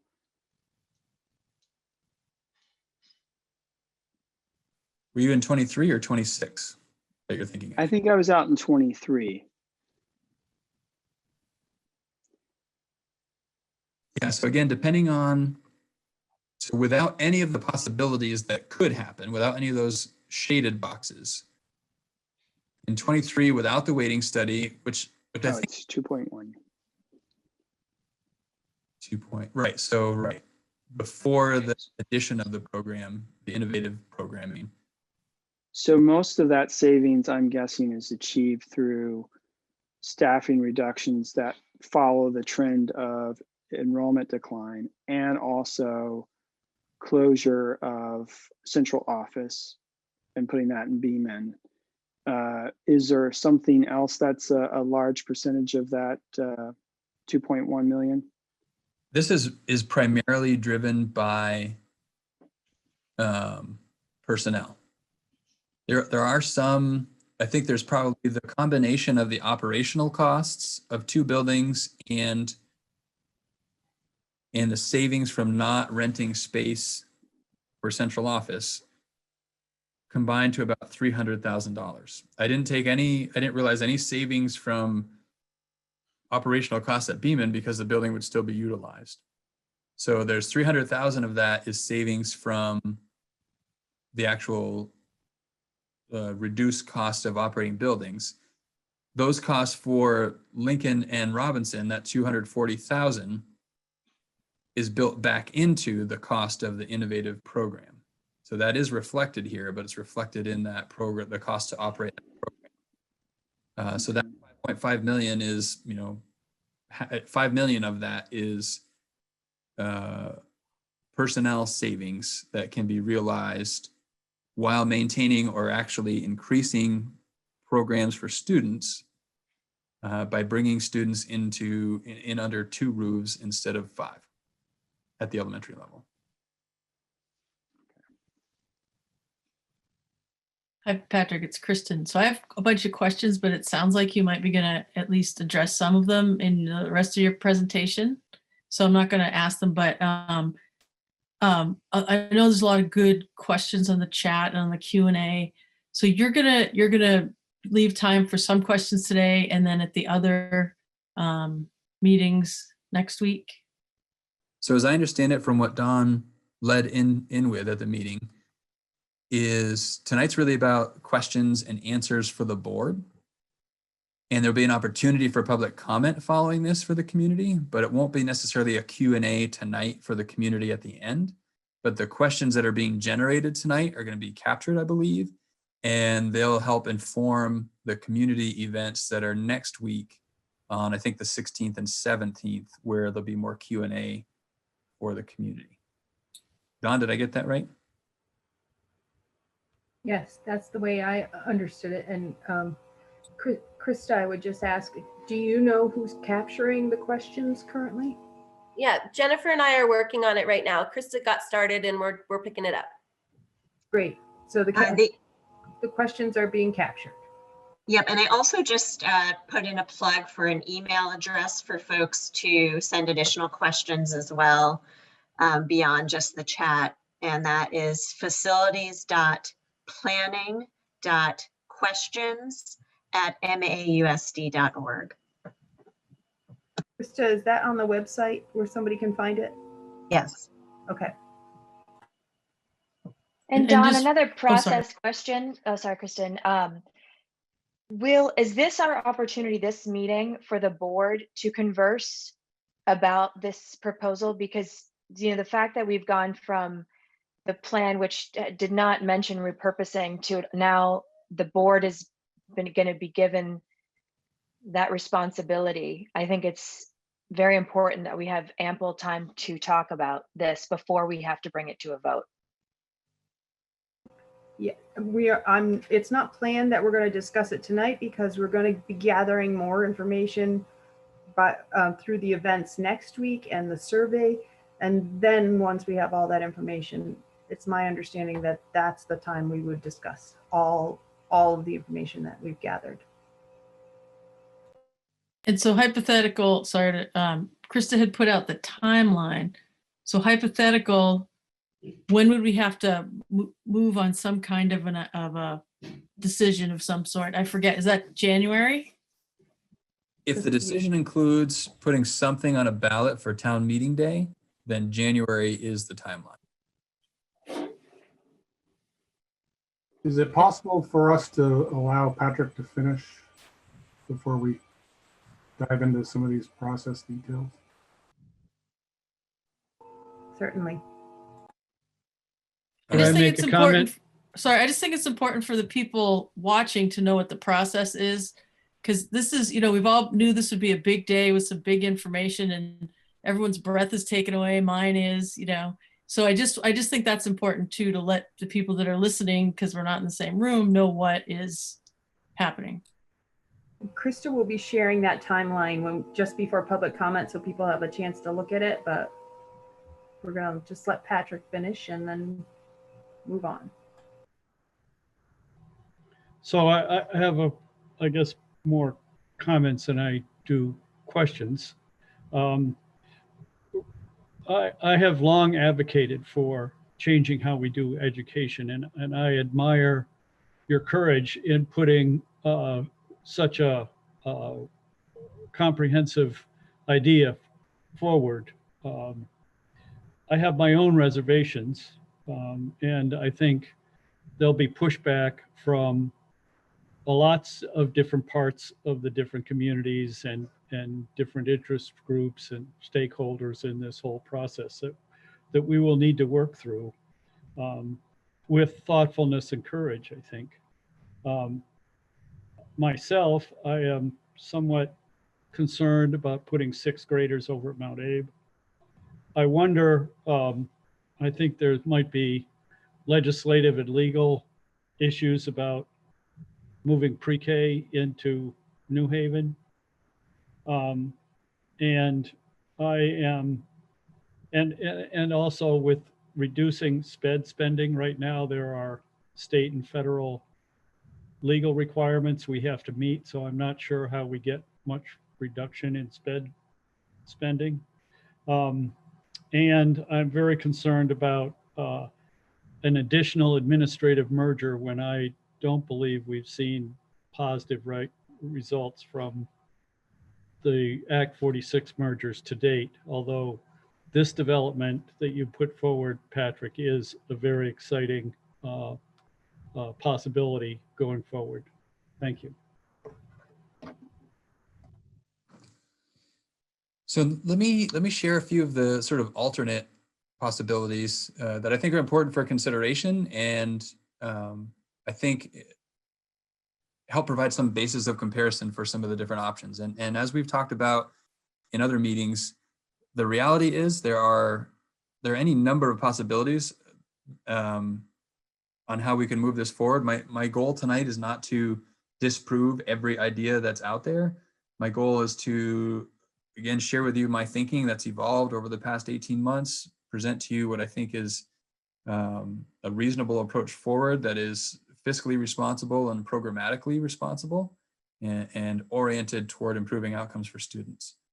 But let's take a look at some of the other possibilities that I think are worth the board knowing about. And really, again, so I had probably, I don't know, 10 or 12 variations of all of these things that I tried to put together in some sort of a more streamlined, organized fashion that I think people can wrap their heads around a little bit better. And really the three alternates that I'm going to share information on tonight are keeping schools and staffing as they are, and we let taxes increase to support that. And I'll try to demonstrate what that would look like. Keep schools and taxes effectively as they are and reduce staffing to make that happen. And then I'll share a school closure scenario different from repurposing. Very similar, agreed, but different. So as we saw earlier, so let's take a look at this first one, which is where we utilize schools as we do now and raise taxes to support the current staffing levels. As we saw earlier, if we keep the same staffing levels that we have budgeted for the current year, we can expect to pay between $7.3 million and $8.7 million in tax penalties in FY26 alone. This would cause taxes to increase by anywhere from 74 to 89% by FY26. That's 74 to 89% over what they are currently set at. This, I should also mention, this is all before the very recent announcement of the 9% increase in the tax rate for education next year, which, as I understand it, is effectively 1/3 to make up for some issue with the state teachers retirement system. About 1/3 of it is related to the sort of COVID economy, and about 1/3 of it is related to the projected increase in spending in schools. So this does not account for that. But as you can see, really steep increases in the tax rate for folks that are paying based on their home's value. So on a home valued at $200,000, we're looking at an increase of anywhere from about $2,500 to $3,000 from where they are now to FY26. And that's just for the education portion of taxes. That doesn't include any of the municipal town taxes. As you can see here, if we kept the spending at the spending threshold, we would expect to see education taxes increase approximately 11%. I thought it was important to know what we project will happen to the taxes if we stayed at the spending threshold compared to what happens if we don't in both the weighting study and non-weighting study scenarios. And again, this is before that 9% announcement that recently came out. As has been discussed at times here before, it's important to note that about 2/3 of Vermonters don't pay property taxes based on the value of their home, but rather on their income. Most recent data that we could get on the median household income in Vermont shows a median household income of just over $65,000 in 2018. If we use this level of income, education taxes are currently $1,823. Using the same spending information as we did for the other example, we could expect to see this increase by as much as 70 to 83% when we factor in the weighting study. That's an increase of as much as almost $1,300 to over $1,500. If we keep spending at the spending threshold, we might expect to see this increase by about 8% by FY26. When we look at household incomes that are 25% under and 25% over this spending threshold, we see that the percent increase remains steady. What's not reflected here is any increase in rent that may be paid as a result of the increased property taxes experienced by landlords. That would be an additional increase in cost of living for those folks that pay taxes based on their income sensitized level and pay rent. Now, as we think about this option of letting taxes increase to support what we have currently, I believe one of two things would be likely to happen. I believe either one, taxpayers won't pass a budget that has such a large tax increase, and the result of that then is we cut positions without some plan. Option two is taxpayers will pass budgets with those large tax increases. The cost of living then goes up really high, and that causes residents to possibly leave and may deter people from moving to our area.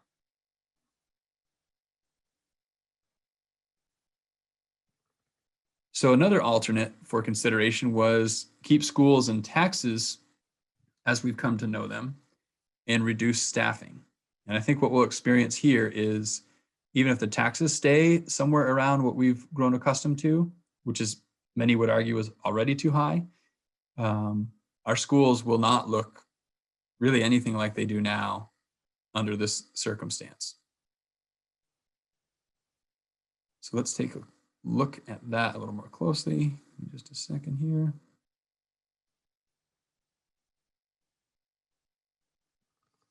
So if we chose to keep spending at the spending threshold to avoid tax penalties and achieve savings through staff reductions alone, while using our buildings essentially as we do now, we'd be looking at many staff reductions over the next 5 years without the benefit of creating efficiencies in staffing. If we need to reduce spending by about $7.3 million in FY26, and it all comes from staffing, we can expect to cut 75 positions. That's more than a 25% reduction in staff.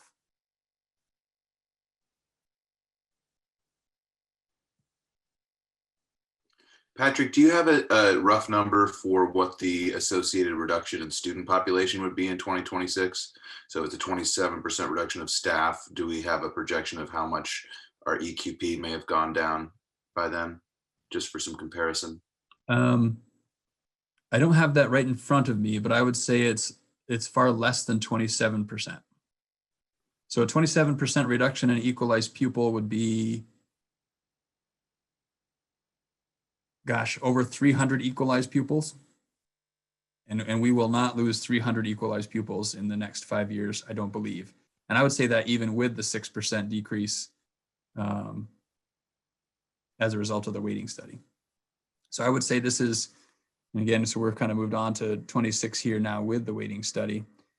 But in the prior slide, I would say this is disproportionate. This is a disproportionate reduction in staff to the reduction in students.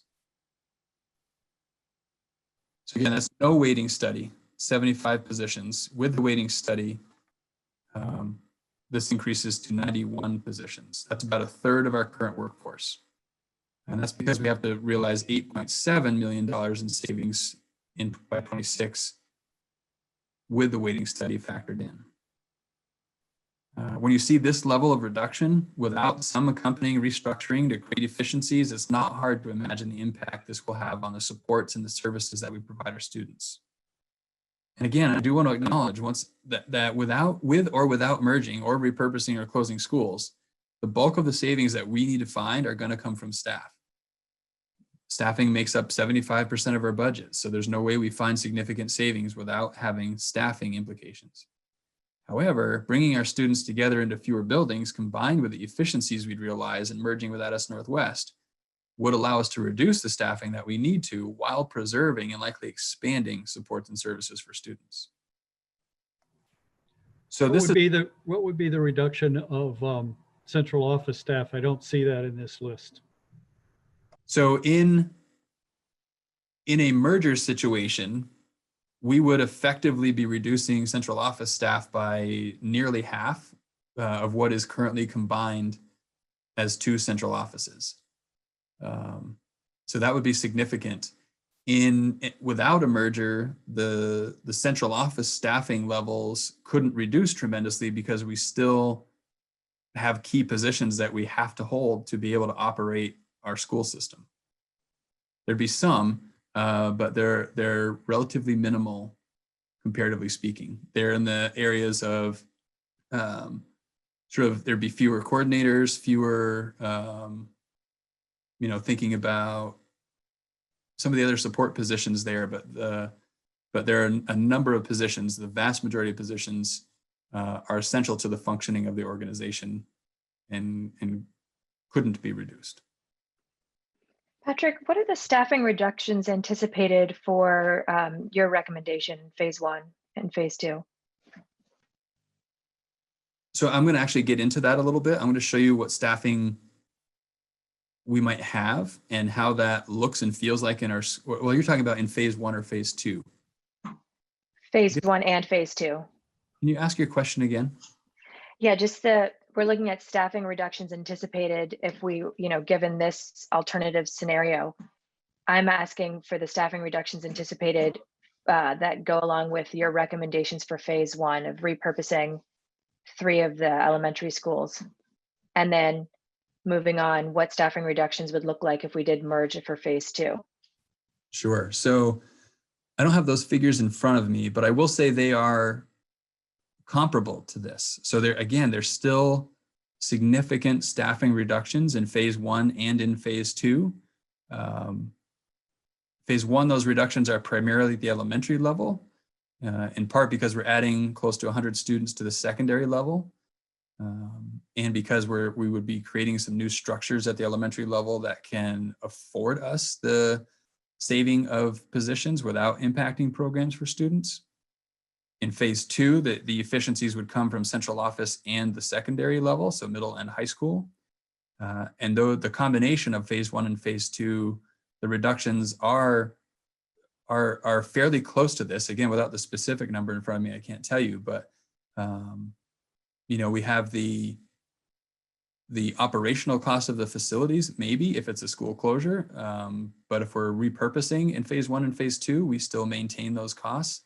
So the savings that we're talking about, that $5.5 million, and then the $2+ million from the merger, those are primarily from personnel, almost exclusively from personnel, in creating those efficiencies. And that's what makes the number pretty close to the same in either scenario. It's just that in one scenario, we've created some efficiencies so that we minimize the impact on students. And in another scenario, we don't take advantage of efficiencies, and momentarily we'll start to see what that impact on students could be.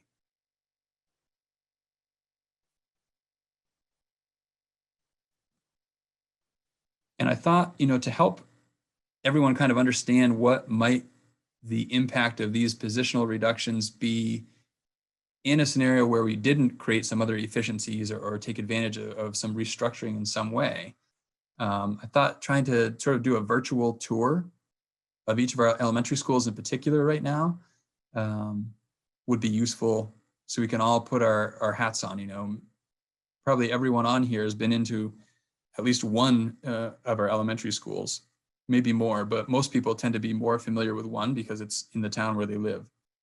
So I thought it was important to walk through each. So let's imagine that we are taking a tour of our schools 5 years from now. And I want to walk you through each of the buildings and help you understand what it might look like and feel like after we've cut 91 positions. So this assumes 5 years out, we didn't make some of the other decisions about restructuring, the waiting study happened, etc. And so you're going to see in here some speculation about how many FTEs by position in each building. They're there to help paint the picture of what it could be like in our schools. But please know this is nothing that's been decided. Nobody's been notified about any potential job action. We're looking 5 years out with many variables. This is simply to help us all understand where we might be headed if we don't take a different path.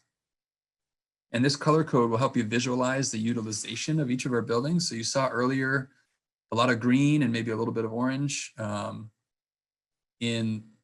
as I was walking you through Bristol and Moncton in phase 1. So I want to articulate what these colors are. There's actually, I'm realizing now there's a color not here. There's orange, which is vacant, and you're going to see it'll say vacant in there, so it'll be really self-explanatory. But the FTEs may not necessarily resonate with a lot of people. 1.0 means that person's fully employed and that space would be expected to be utilized 5 days a week. Basically, every 0.2 FTE equals 1 day. So you're going to see some 0.8 in yellow, represents 4 days a week. Darker yellow, 0.7, 3.5 days. Blue is a 0.5 FTE. That sort of burnt sienna, maybe we'll call that. 2 days a week. That sort of pinkish kind of salmon color, a day and a half. Gray is a day. And that brownish color is a half day. And some of these are labeled, some of the cells were too small, but you'll get an idea of the utilization of each of the schools. So we're going to walk through schools. We're going to go alphabetically. So we're going to start with Beeman. So as we look at Beeman, you're going to notice the main floor where the front office is going to look and sound a lot like it might today, except the nurse is only going to be present 1 day a week and the principal would be there about 2.5 days a week. However, when you walk downstairs or upstairs, most days you wouldn't find anyone there. In addition to reduced access to a nurse, students would have reduced access to a guidance counselor and a librarian. Also, there'd be no support from a behavior assistant. Kindergarten classrooms would be without an assistant. Or in this case, it could be a K1 class or even a K1-2 class, depending on the numbers. They would be without an assistant. All this while class sizes would increase to 25 per class. Unfortunately, students would still have access to PE, art, and music.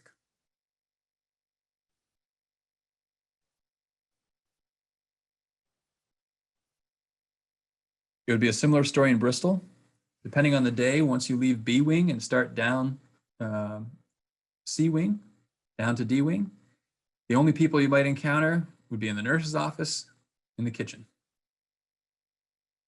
Like at Beeman, students would have reduced access to a nurse and to a guidance counselor, as well as the librarian, and less behavior support. Kindergarten classrooms would be without an assistant. Class sizes would be around 24. And I neglected to mention this on the Beeman slide. I can go back, but I tried to give you a sense of how many students we're projecting for that year, working backward from the NESDEC sort of district projection. And I'm showing the average class size as well as the capacity as indicated by NESDEC. And with the projected enrollment, what the percent capacity is in each of our schools. So you can see in this scenario, Beeman would be at about 39% capacity. Bristol would be at about 57% capacity.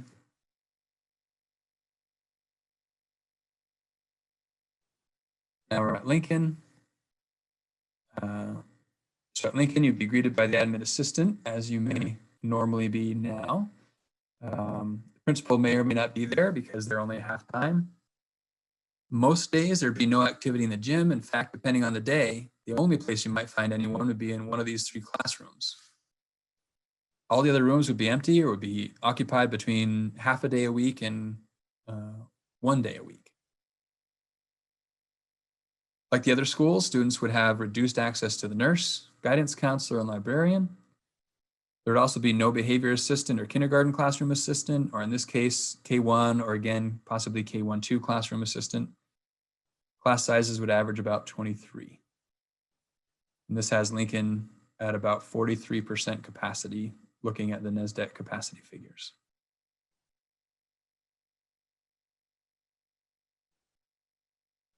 And you're probably starting to see the pattern now. As we walk through Moncton, again, the admin assistant will be there to greet you. But as you walk in the building, all of the rooms down the hall to your left are empty all week or nearly all week. Once you get past the gym, as you make your way down the hall to your right, you begin to encounter students and staff. As you might have guessed, students would have reduced access to the nurse, guidance counselor, and librarian. There'd also be no behavior assistant or kindergarten classroom assistant. Class sizes would average about 22.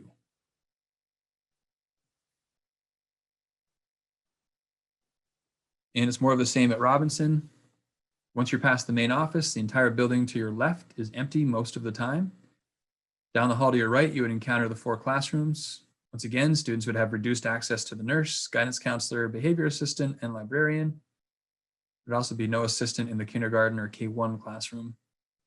Class sizes would average about 24 students.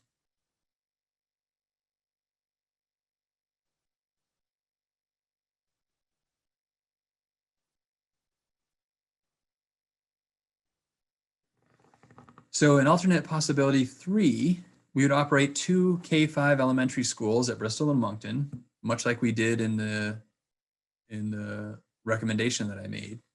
And again, like the recommendation, we would move 6th graders to Mount Abe, and we repurpose Beeman as an enhanced pre-K, childcare, and central office. In addition, in this scenario, we would ask residents of Starksboro and Lincoln to close their town schools and act to merge with Addison Northwest.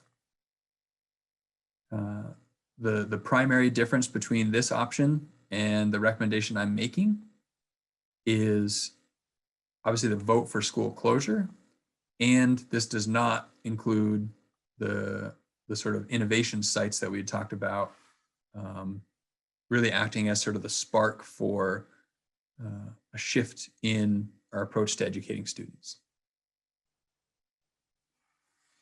In this closed schools scenario, Bristol looks really just like it did in my recommendation.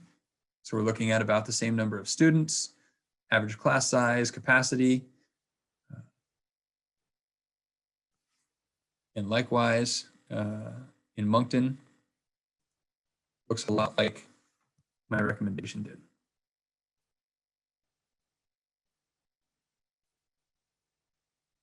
And again, from a programming perspective, this would allow students access to full-time nurse, full-time counselors, sufficient special areas teachers, special educators, interventionists, etc. When we look at the school closure possibility, we see that with a merger, we can expect to be able to stay at the spending threshold whether or not some of the other factors happen in our favor. And we would be well under the spending threshold, as much as $1 to $2 million if these factors do fall our way. And it appears to keep us financially viable for the foreseeable future.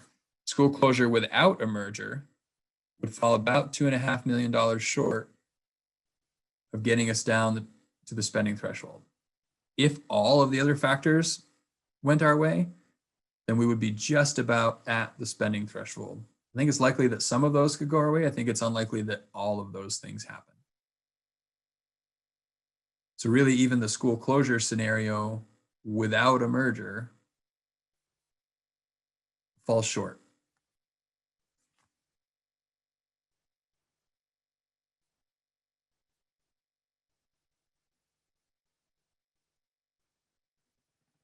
So I want to just highlight now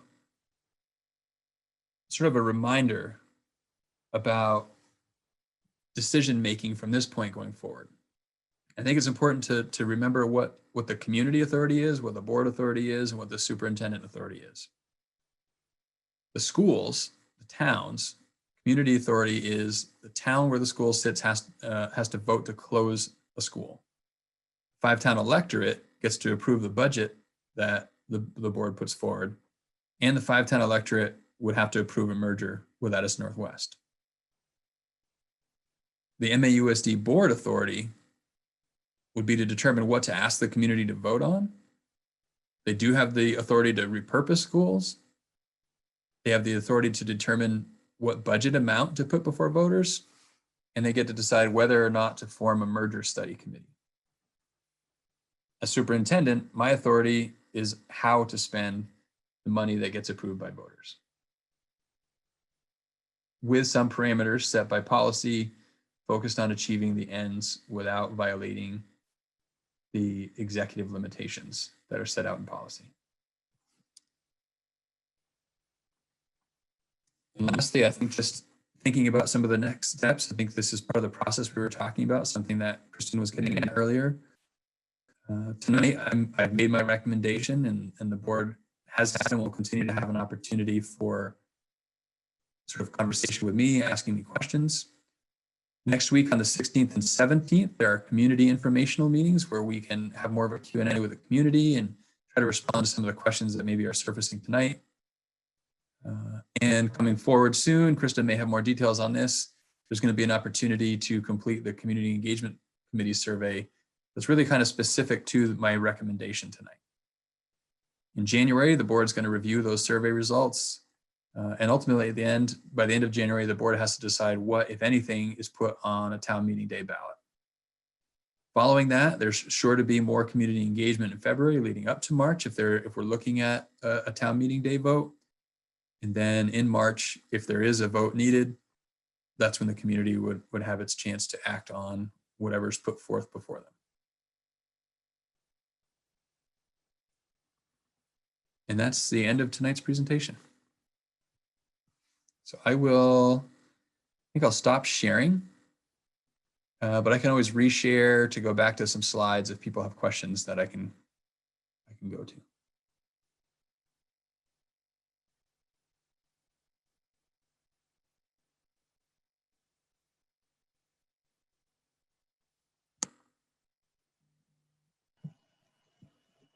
Patrick?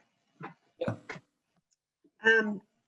Can you talk a little bit about the advantages of having, not just from a cost perspective, but are there advantages to having all of our students in 2 elementary schools? In other words, does that mean that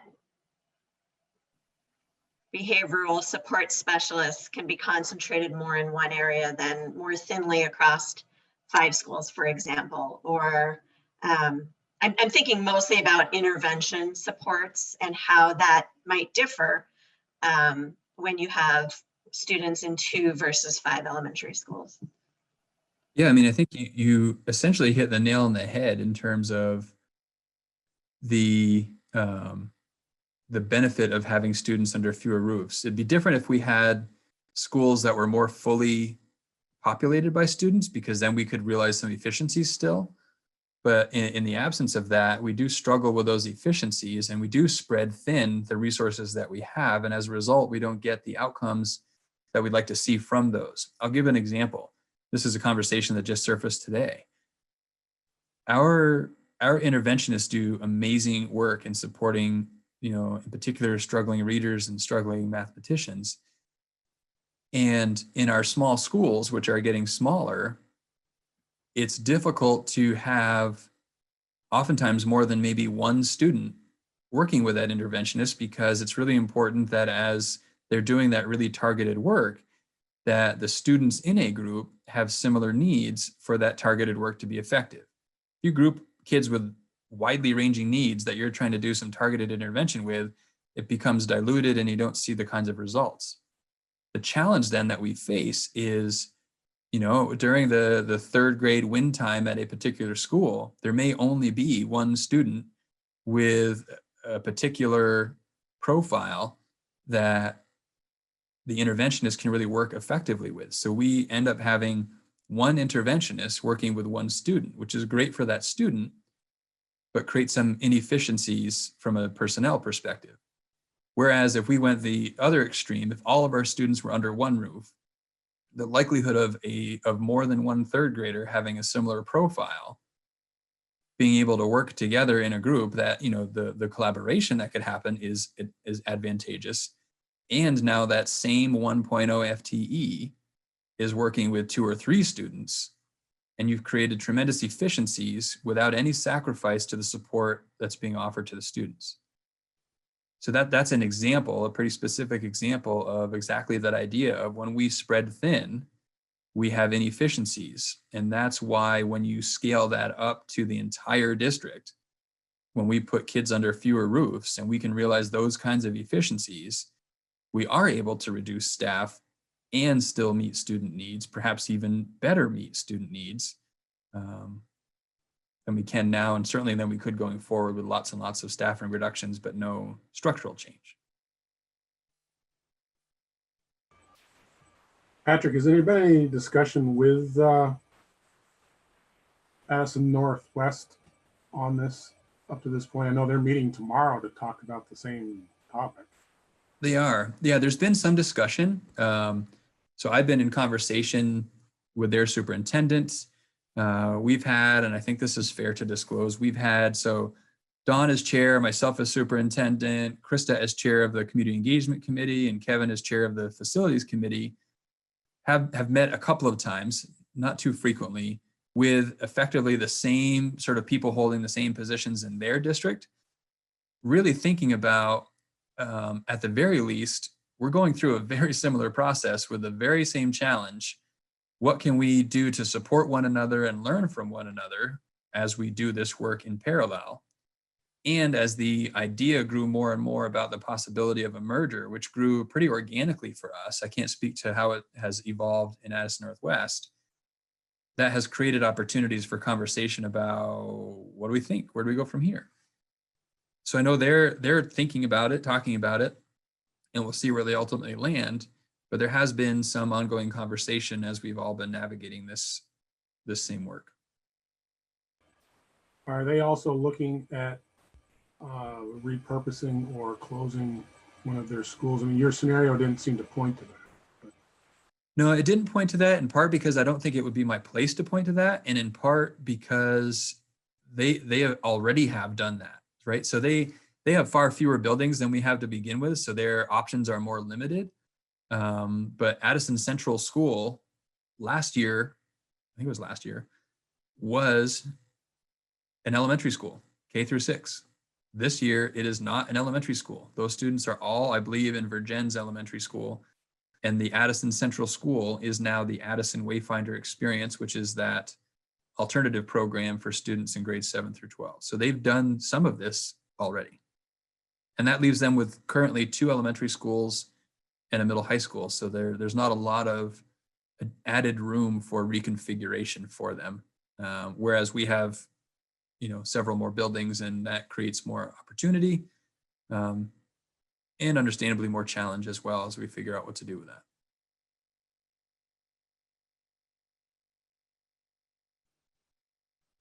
Yeah, Dave, go ahead. You want me to call on people, Don, or do you want to do that? So your comments about the interventionist and how that would work differently really hits a nail on the head from my perspective. We need to decide what we're going to do before we decide where we're going to do it. And I think that that's implicit in the questions that we've heard so far with regard to what's going to happen in Starksboro and Lincoln schools. What are these innovative programs going to be?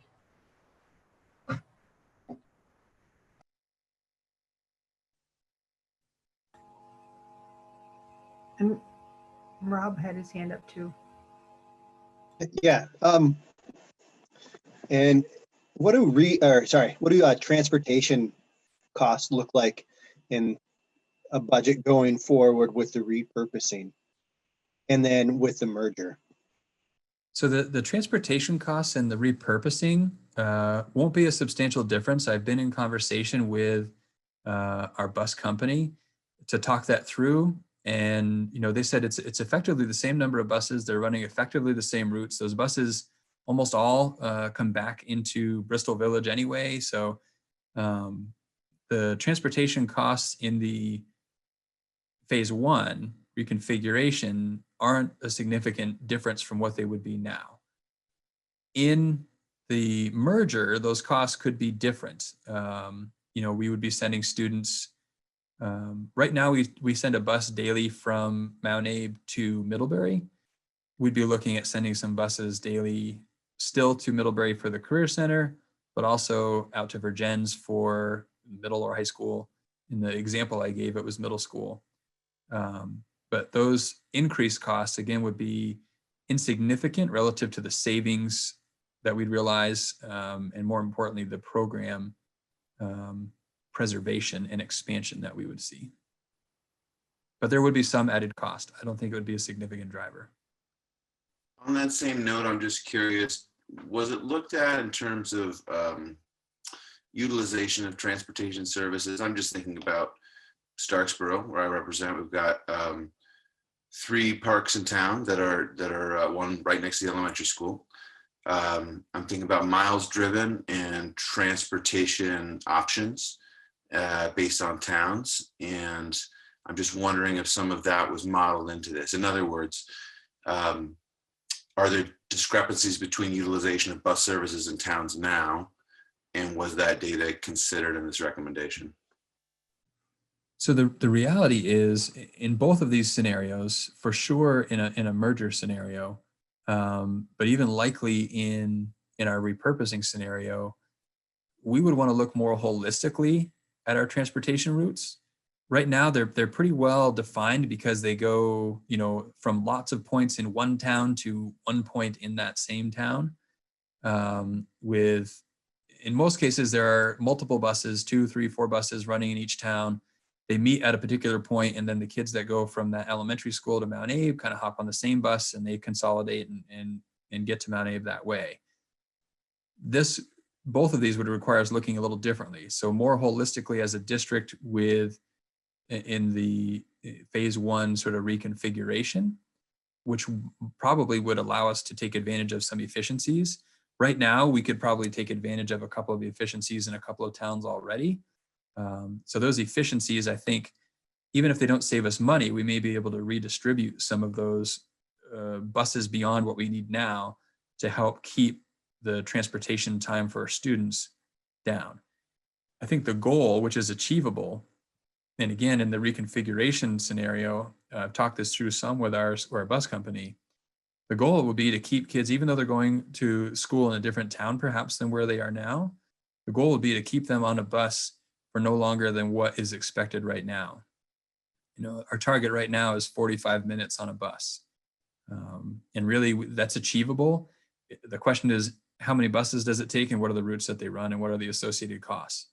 And again, we're not anticipating it being a significant increase in cost. It may just mean taking a different look at the transportation routes. Again, in a merger, I think to be able to look across both school districts at transportation and take advantage of routes would be something we'd want to really consider. Now, as we think about, you know, middle schoolers leaving Bristol to head to Virgins, if they go out, you know, 17 and take Green Street, they could pick up a bunch of middle schoolers on their way to the middle school. So there are definitely, we would want to study that closely. That might be part of what the merger study committee would want to look at. And we could commission a transportation study in that way. But again, we can mitigate the amount of time kids spend on buses by figuring out how many buses we want to run and what we can afford and what those pros and cons end up being. Transportation is not a barrier here. It's something we just have to figure out. How about a word from Hannah? Hi, to anybody who doesn't know me, I'm Hannah and I'm a freshman and I'm a school board representative for a community council. And I was just wondering if there's any way that we could get student input on this process. Because as like a high schooler who will be graduating in a few years, this might not affect me that much, but I think that it would be really important to get some student input on parts of this. I completely agree. I think the plan is for students to be able to respond to the survey that's being created to provide that input. Did you want to say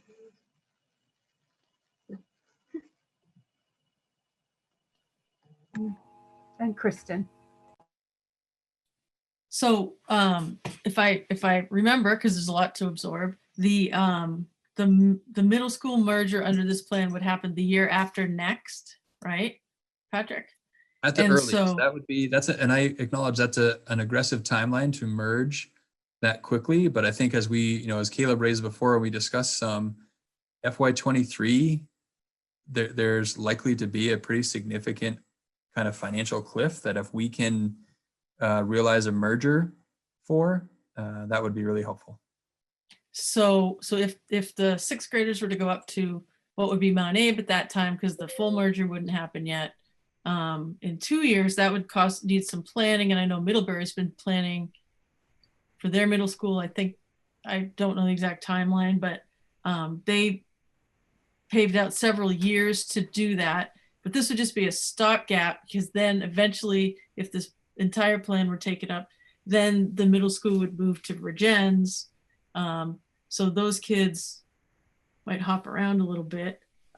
So what is the bandwidth right now with COVID and everything? I mean, maybe next year we won't be dealing with much of it, for the school district to do the planning for sixth graders going to to Mount Abe, and then for the innovation centers, because that would give you basically, well, whenever any decision is made, whether a decision is made to do this or not, that would give you next year in the summer after to do the planning for that. How is there a capacity to do that? Yeah, I think from my perspective, people have a lot more capacity for co-creating something that is exciting and innovative than they do for figuring out how to salvage as much as possible while we lose dozens of positions. So I think our capacity to imagine something different now is greater than our capacity to absorb the reductions if we don't do something.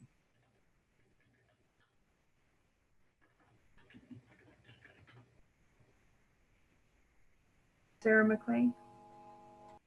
Yeah, I want to start by just, saying that I think that the possibilities mindset rather than the deficit mindset is exciting, and thinking about innovation and focusing on that, making that a focus is very exciting. And it's so nice in this time to kind of frame what is a financial crisis into more of a positive, forward thinking view of our district. I love that way of thinking. I really appreciate that focus, and yet I can't really quite wrap my my mind around the motivation behind repurposing 3 of the schools, as opposed to just going with your third alternative, closing 3 of the schools, or repurposing New Haven and moving, the central office into New Haven. I'm just more curious on the motivation. For me, it's kind of almost seems like where it's a more palatable moment right now for the towns. It doesn't put it in their court. They don't have to vote on it. So it's also possibly a more possible outcome given phase 1. And it also buys us time on the aggressive timeline of consolidation. And so if those are 2 factors, which they very well may be, even if they're not the sole factors, it seems like the innovation centers, just for the sake of just like being as straight as we can, that innovation doesn't need to take place on 2 separate campuses. That innovation could also take place at Bristol, at Moncton, at Mount Abe. But the reasoning behind keeping Lincoln and Starksboro would be more to move phase 1 forward. for me, it was more about thinking about, so trying to infuse something new into a structure that's existed for about 120 years is really challenging. Having a space separate from that structure that's existed for 120 years that can be designed to be what it is desired to be in every essence of that space, and the ability to have it look the way it's intended to look and function the way it's intended to function and have the intended results it's intended to have is much greater when it's separated from this other thing we're trying to transform. And in doing so, the potential is there to give a really more sort of authentic and genuine experience, to give that mental model of what could be, in the hopes that it would sort of transition into the structure that's existed for 120 years. While also, part of my thinking is with two different sites, I think to give every student the experience, and for some students, perhaps our secondary students, an opportunity to really dig in more intensively and to have the space where that can happen, I think leaves open some really great possibilities too, right? So it's one thing if younger students cycle through in some sort of rotation and get this experience, and then for those that it really resonates with and it takes off for, to be able to provide that more in-depth opportunity, at least to have that out there as an option with a separate location, is more the thinking for me behind the repurposing than anything else. And again, it really does stem from, I have next to no indication that there's an interest in our towns to close schools. And I don't see repurposing as a way to skirt that. And I'm sure some will make it out to be that. If I was trying to skirt that, I wouldn't highlight in this presentation that it can be perceived that we're actually trying to skirt this. I would probably not mention something about it. For me, it was, okay, towns don't want to do that with good reason. We have to do something that puts kids under fewer roofs, because you can see what happens if we don't. So what's something that maybe is somewhere in the middle that does give us this idea of how do we utilize these buildings as an asset rather than a liability? It's different. It's not the same as it was, but there would still be kids in those buildings practically every day.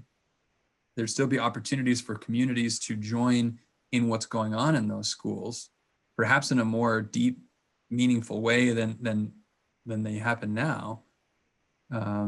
Is that something that our community would respond well to? And if not well, maybe better than asking them to close a school.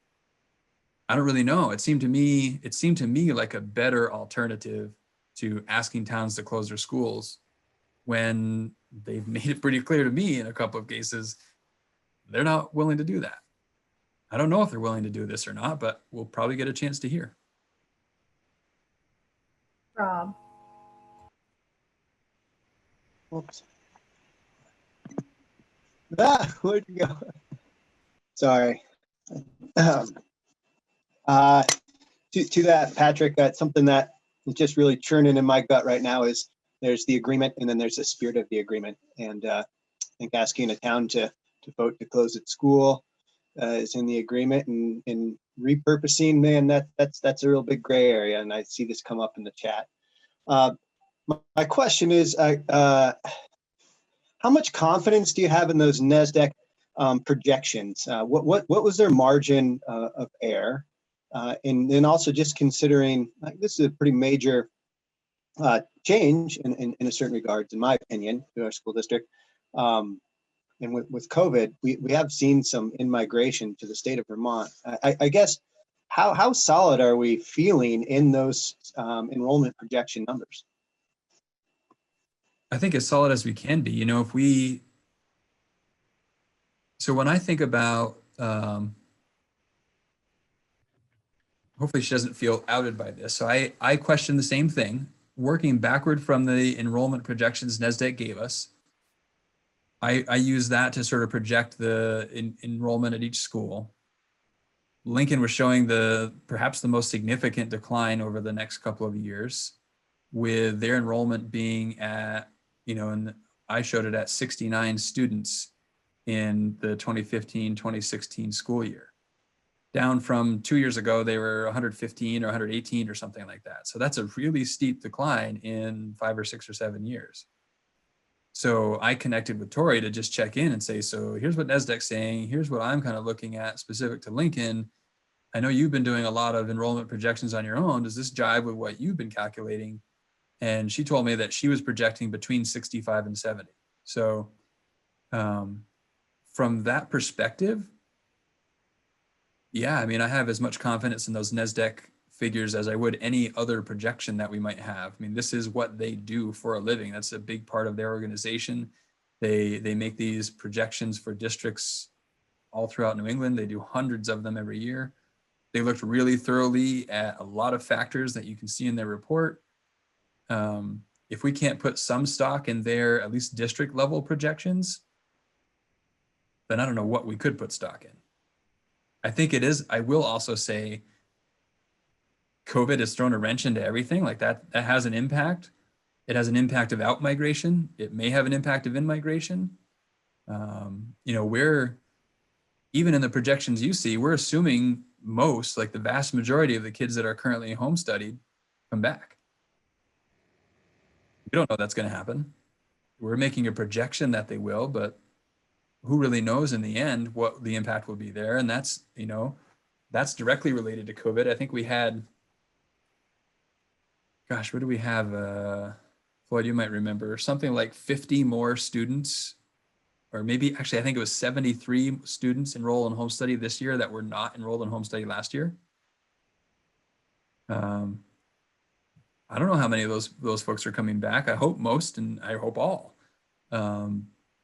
But that's a decision that each family gets to make. And so right away, let's say none of them come back. We need 73 COVID in-migration students to make up for just the out-migration due to home study. So as much as we can put stock in any, I feel pretty confident what NESDEC has provided us.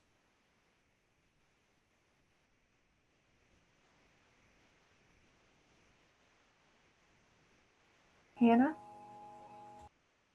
I would just say, like, as a current student who, like, really enjoys hands-on type opportunities and, like, creative stuff, this sounds really amazing to me.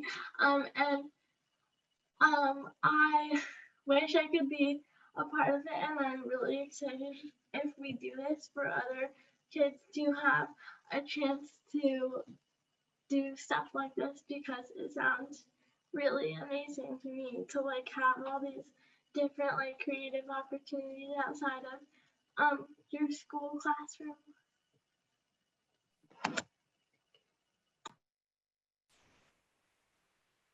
Thank you, Hannah, for sharing that. Steve.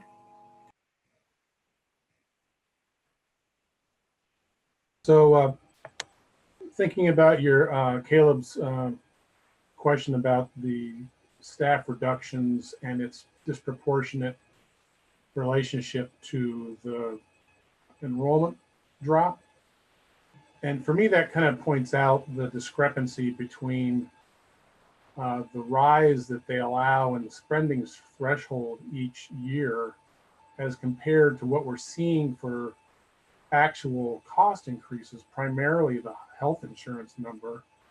When we have no control over health spending anymore, we can't negotiate that locally.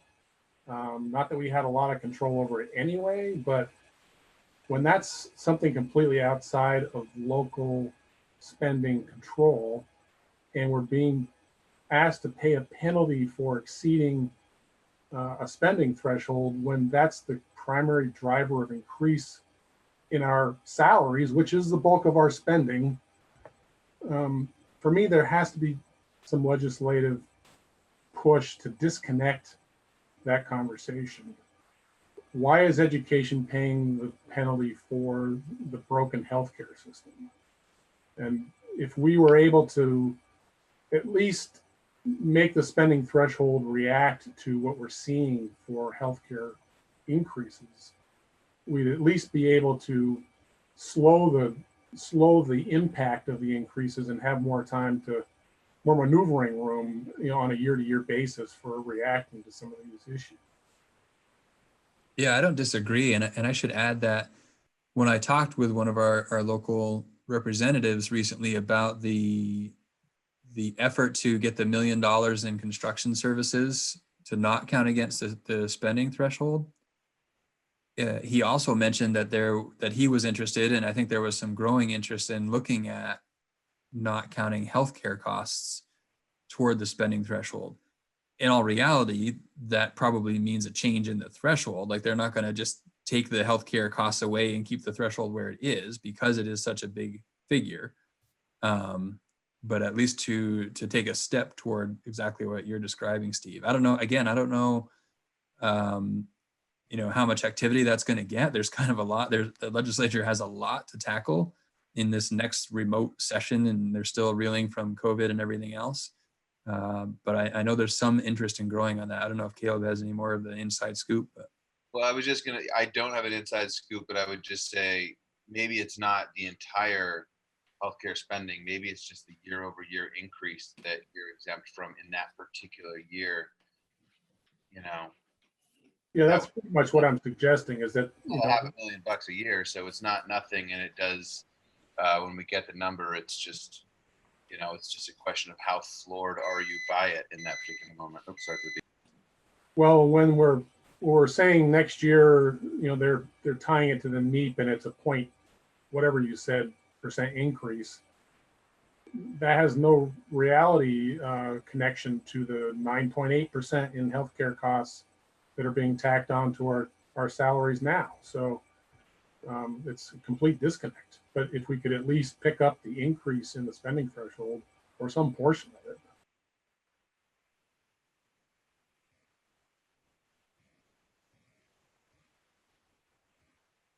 So I imagine everybody's head is still spinning with all the information that we got. And early on in this, when we started this meeting, somebody said this is probably a decision that we would wish we weren't faced with making.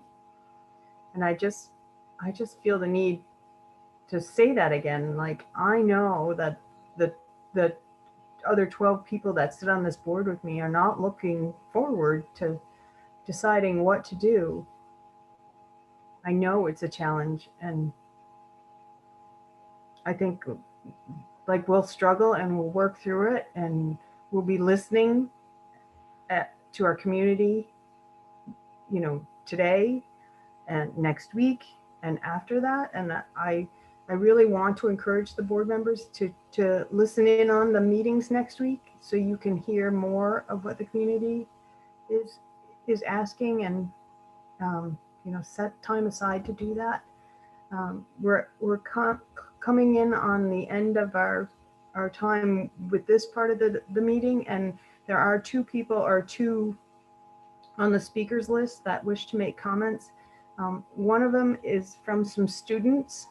They were not able to attend, so they made a little video. It was 2 students, so I am allowing them 2 minutes, and they did go a little over. Patrick, I sent you that video because I don't know how to share my screen, so I hope you got it. Let me see.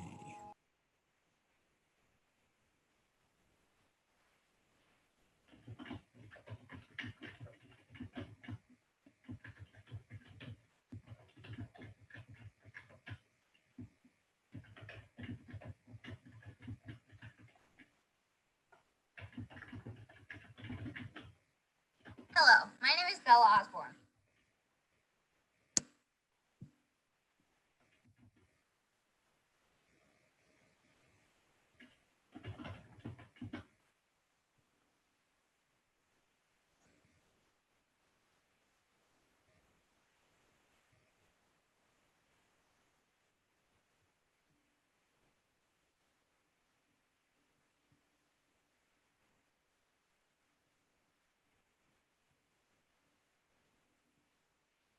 Okay, I do have it, and I'll share my screen now.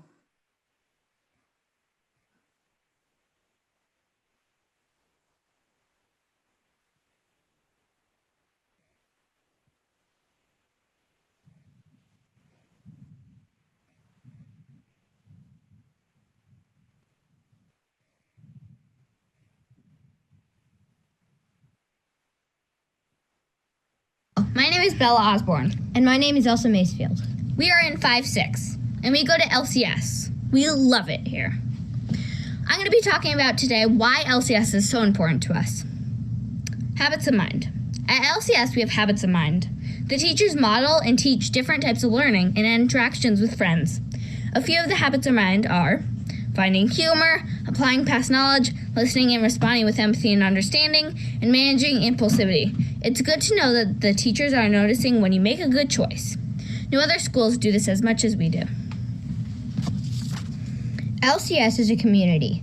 We have volunteers who come in for book groups and much more. A couple of examples are our yearly culture study.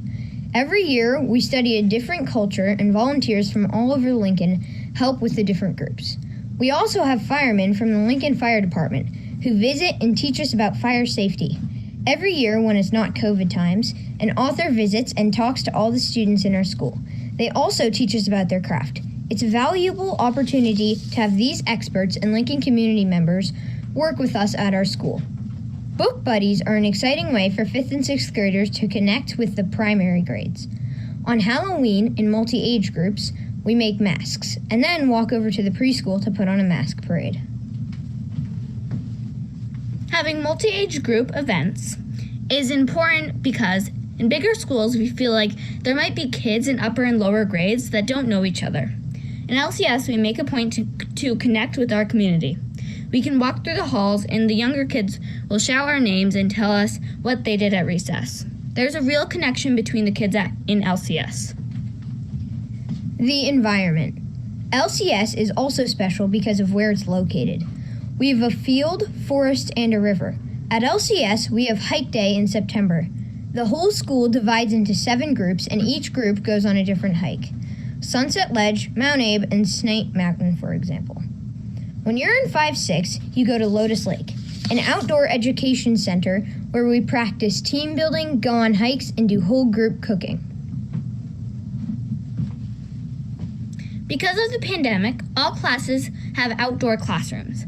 The 5-6 classrooms are under giant tarps in the Hemlock Grove.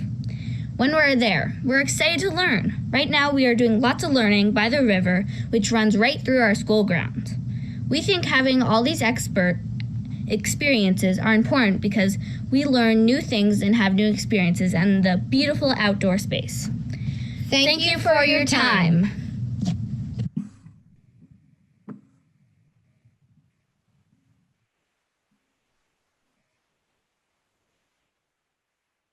Thank you for sharing with us. And then the other person on the speaker list is Herb Olson. Patrick, if you could promote him so we can see him, that would be great. Actually, I think Katrina still has Katrina, host privileges.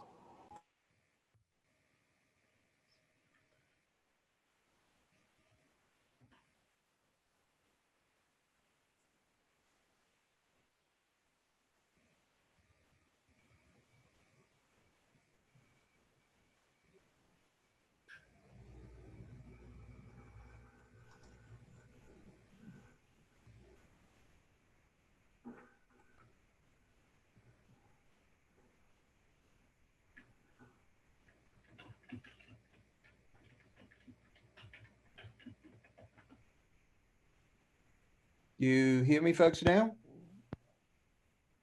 Yes, we can. If you have a camera and want to turn it on. Yeah, I thought there was a video, but that's fine. A couple of thoughts. Thanks for letting me share here.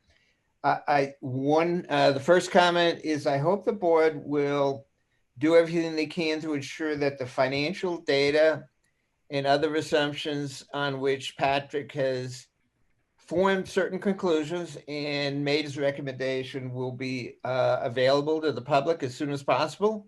I think that would be very helpful in terms of moving forward for those who really want to, understand better what the recommendation is about, and also whether there are any financially feasible alternatives. And we really sort of need the data in order to understand that. So I hope that's available. Thank you. Thank you, Herb. Okay, so those were the two that that we posted about adding on the speaker list. So at this point, we will just move on to our next agenda item. And just a reminder to people that if you had a question and you didn't get it in the chat, there is that document you can find by visiting the website where you can get your questions added to the list. And then the events coming up next next week on the 16th at 9 a.m. and on the 17th at 6 p.m. And Don, I'll share my presentation following this meeting, so we'll get that out. Okay, great. Thank you. And then the recording, as soon as it's available, will be posted as well, if I remember correctly. Mm-hmm. Okay, so now we'll head back to our agenda. Just gonna find it.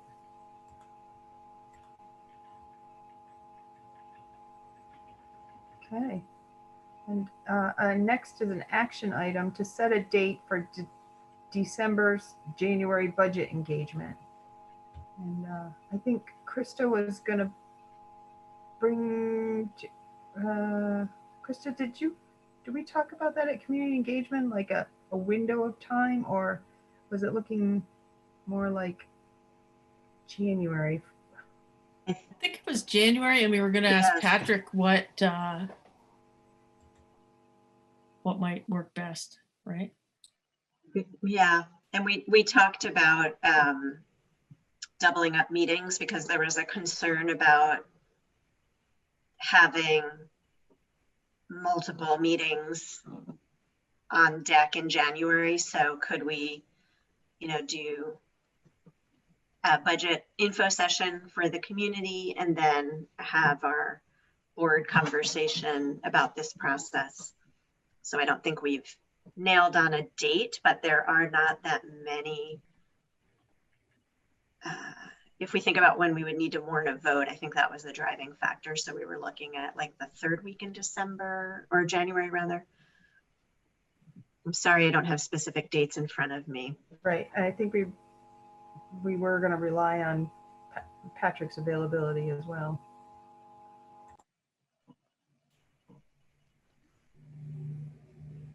So we're looking at the week of January 18th. That sounds right.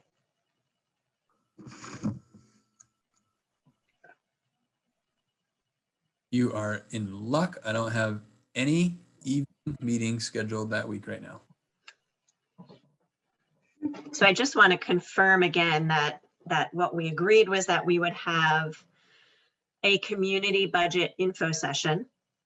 So presentation on the budget and an opportunity for the community to ask questions. And this is for the 21-22 budget.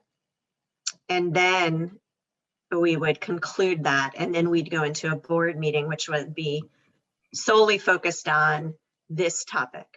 And we would be looking to decide whether we're going to adopt your recommendation and or put together language for a possible vote. So we would have the survey from the community, the data for that, in advance of that meeting. Right. The idea there was if the first time the board's discussing what to put on the warning for a ballot is at their January meeting where that has to be decided and voted on and approved, that makes that January regularly scheduled board meeting pretty tricky to pull all of that off. So this meeting was in part to decide if there's going to be something put on a ballot, to at least generate sort of the concept, at least, of what's going to be put on the ballot so that we could get legal review before finalizing that at the regularly scheduled January meeting. I'm just realizing we didn't share that that map of sort of the timeline that you would have done, Krista. Right, and I mean, if someone wants to give me the ability to share my screen, I can show that, although I think, well, it is a visual that's a little different than, but it has the same information, Patrick, that you put in the presentation for the next steps of the process. But if it would be helpful to see that visual, I'm happy to do that. It would just mean sharing my screen. I think you can share. I just pressed it and I was able to. You might be able that to. option at the bottom, Krista. Oh, there we go. Okay. Mom, I didn't hear myself. Okay. Oi, where did it go though? Hold on. I got to see where it went. Sorry, folks. Okay, can you see that?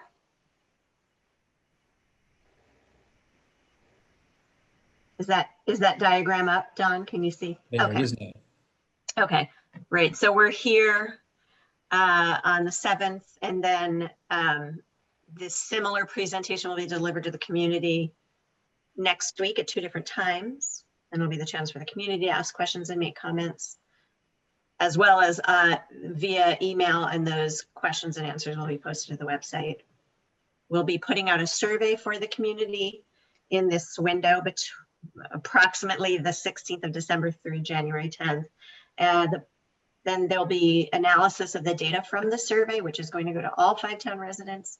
And that will be provided to the board before this meeting that we're talking about, which would be when we will look at the data and additional, the additional input from the community and decide what we want to do with this recommendation.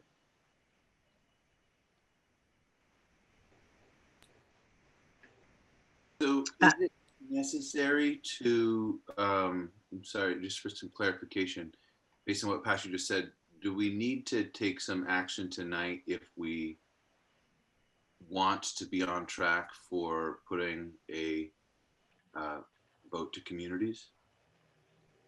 No, because we have until, I think, the 26th, or that we have until the end of January. So so this time frame is to put out that survey, get feedback, the board will meet, and then we would have to make that decision at the end of January. I think the only decision that is probably needed tonight is to pick the date where the conversation can happen, to kind of sketch out what the warning would want to be so that it can then get reviewed.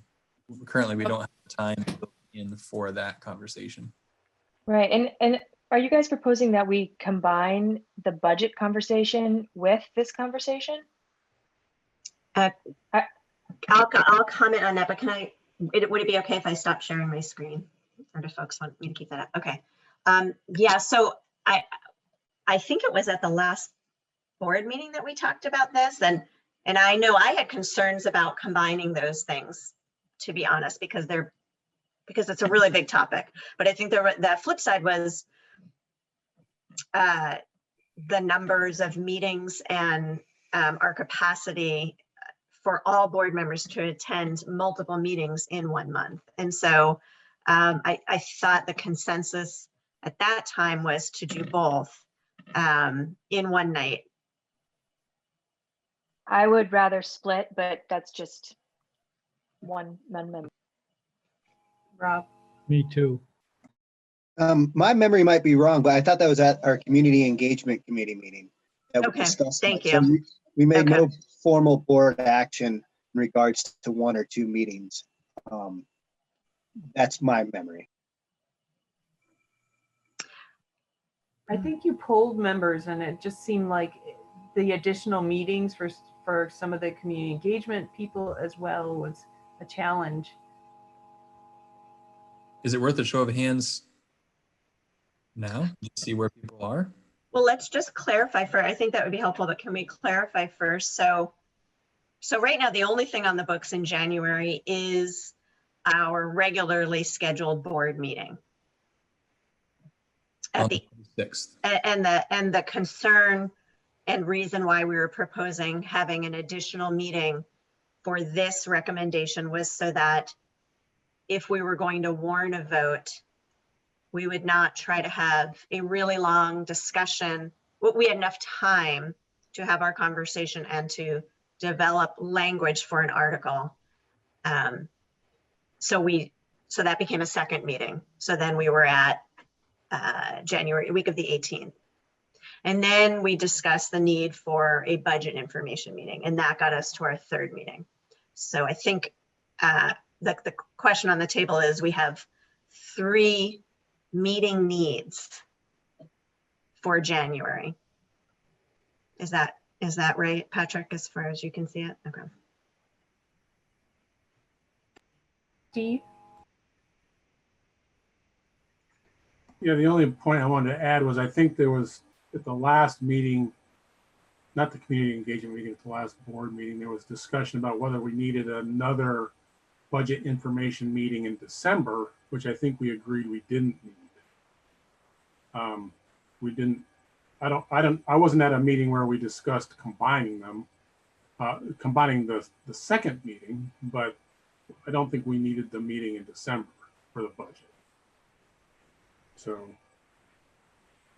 I'm personally in favor of combining them just because I think this year's budget discussion is fairly straightforward. I don't think it's complicated. I think it's because of the state's position on the, hold harmless for the student count. We're in fairly decent shape, and I don't think there's a lot of concern over it immediately. It's more of a concern for the following budget. I agree that meeting could be combined with a discussion about what to put to voters. And I would like to discuss the option of putting to the 3 towns that would have their schools fundamentally repurposed. I would like to put the question of closure to those towns. I understand that the technical authority of the board in that regard, but I still feel it is appropriate to ask the question and get the answer.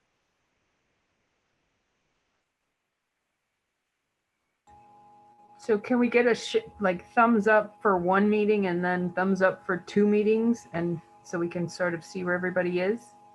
So for 1 meeting in January. So Don, this is 1 or 2 meetings in addition to the regular meeting, right? Right. Right. So, all right. So 1 meeting. All right. Steve's he's gonna do 1 meeting or 2 meetings. What would you like? Oh. 1. Oh, there's a 2.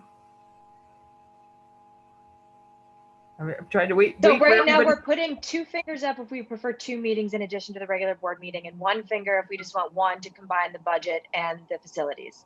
Correct.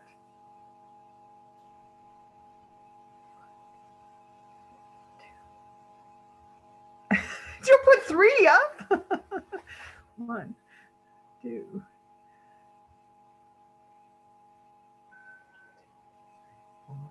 So I see 2. Oh, wait. Kevin, what are you doing? I know Kevin's going to go either way. I'll go either way. I don't care. All right. So 1, 2. Kristen, what are you doing? I don't care. All right. Sarah, do you care? All right. 2, 3, and then 1, 2, 3. So we have 3 1s and 3 2s. And the rest don't care. It's all up to you, Don. Okay. I guess we're having 2 additional meetings to our regular board meeting. As much as I think it might tax us, we'll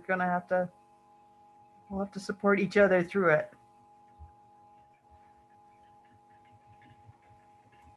And just think, if the budget meeting isn't complicated, we in and out, 30 minutes.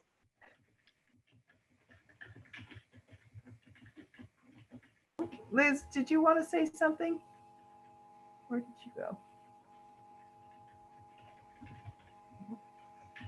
I lost her. I think that was Sarah demonstrating her love of thinking about possibilities and. Oh, Liz. Oh, okay. All right. Okay, so now we'll find 2 dates. I guess if one's a really short meeting, we could do them both in the same week, huh? Okay, so we'll look at the calendar and then get back to you. So be prepared for that, probably in that week of Patrick's clear calendar to be, we're gonna fill it up for him. Is there any reason not to do it now? Or pick the dates now? Did we warn January them? 19, January 20? I guess we did. Krista, do you remember off the top of your head the nights of select board meetings? No, I do have it written down somewhere. I could pull it up if you give me a minute.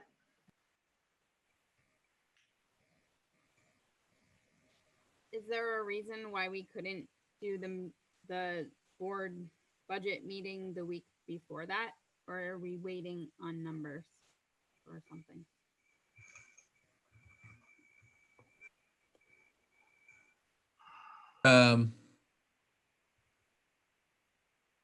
Theoretically, we should have pretty solid numbers the week before that.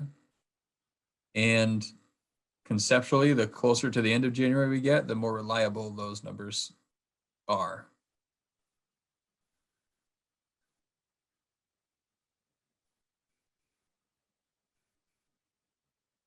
Wednesdays and Thursdays are pretty good from a select board standpoint. It's like first and third Mondays and second and fourth Tuesdays. So those days could work depending. But Wednesdays and Thursdays are clear. So does that work for you, Patrick, the 20th and the 21st? Yep. All right. That works better for me.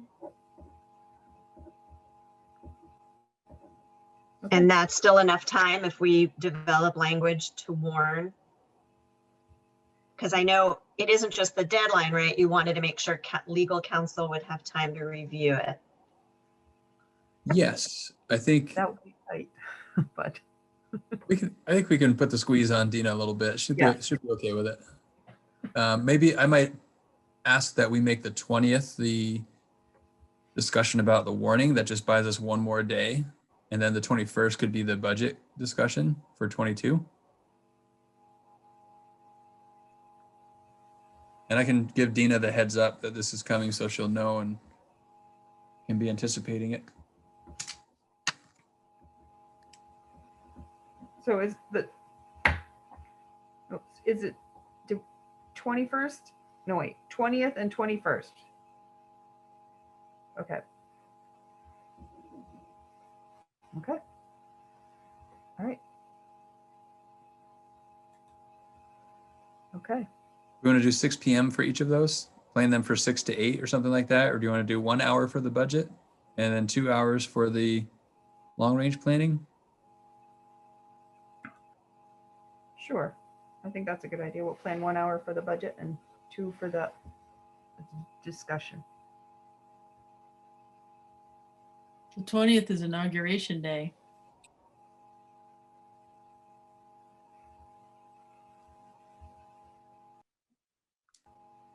Okay. Anybody by oh, Chris is still here. Chris, any chance you have the board evaluation up?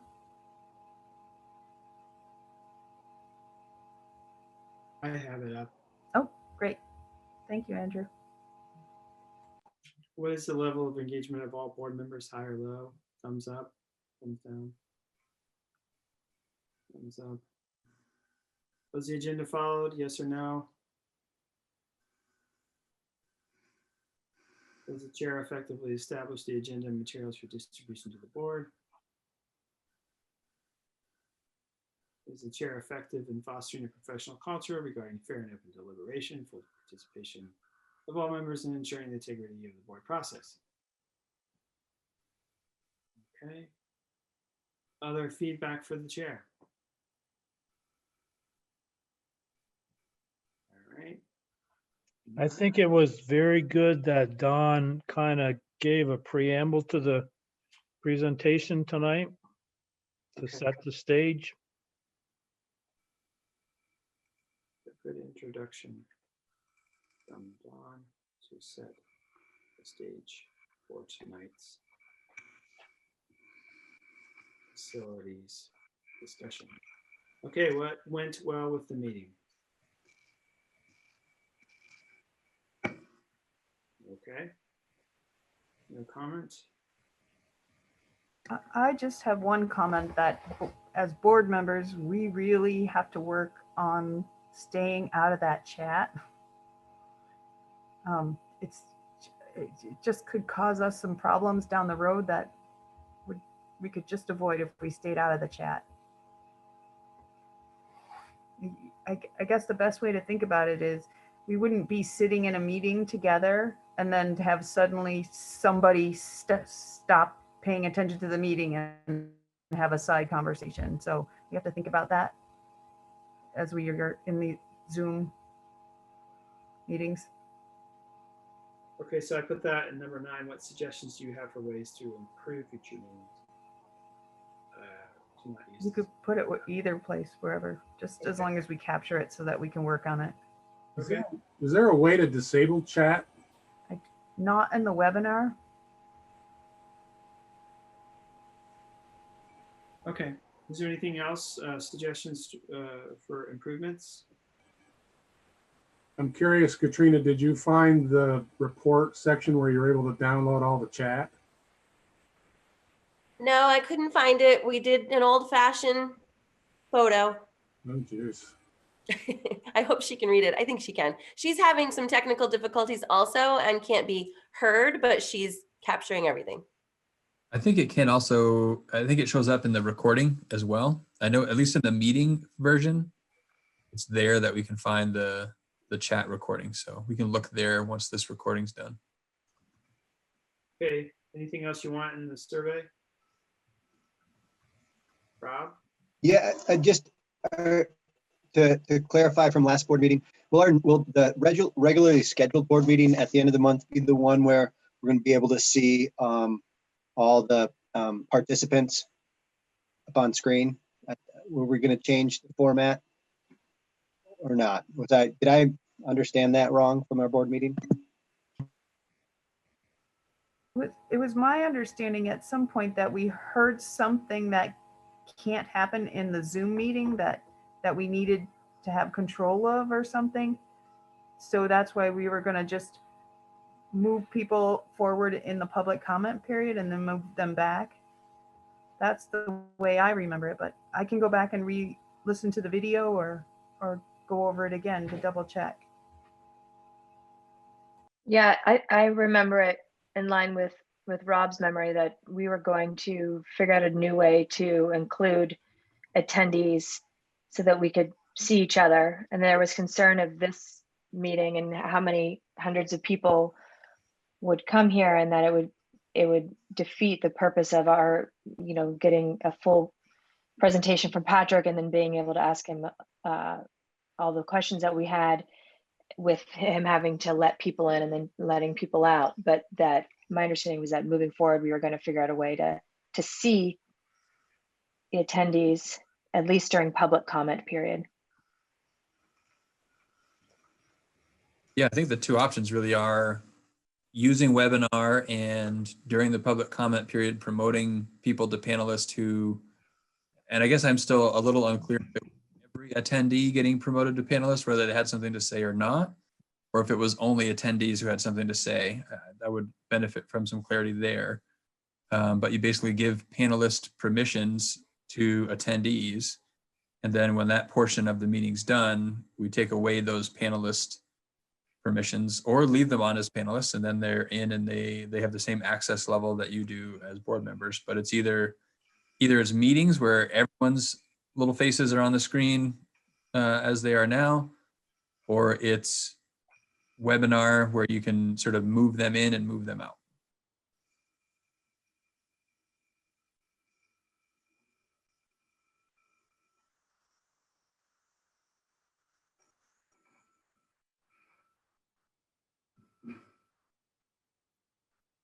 Okay, I'm gonna say done on the survey unless I hear anything else. Okay, thank you. Oh, Liz, did you have something to say? Yeah, I wanted to appreciate our student input today, especially if we could put that on the survey, that would be great. Thanks. That's a great idea. Thank you. Okay, so at this point, is there a motion to adjourn?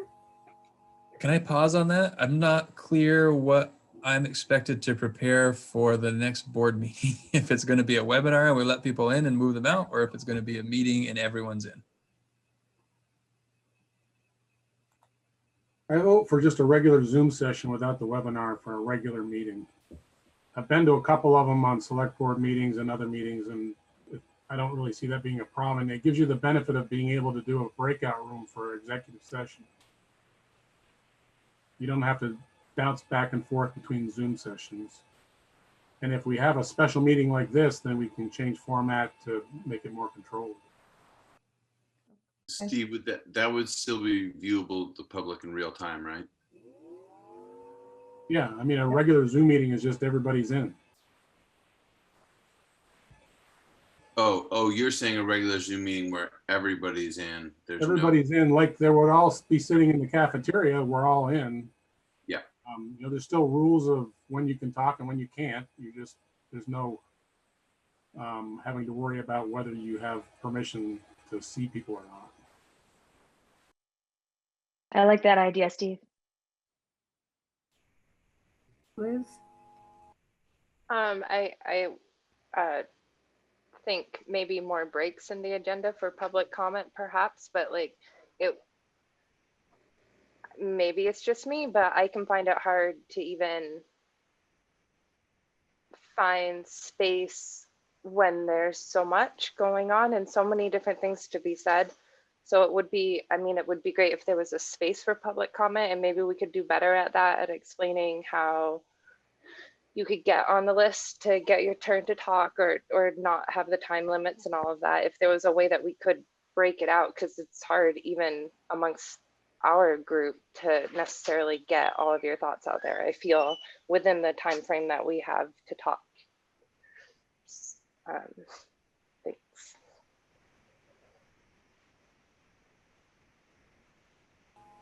Okay, we'll give it a shot with the Zoom meeting now that we're all clear, I think, on how we're going to do it, and we'll give it a shot and make adjustments if needed.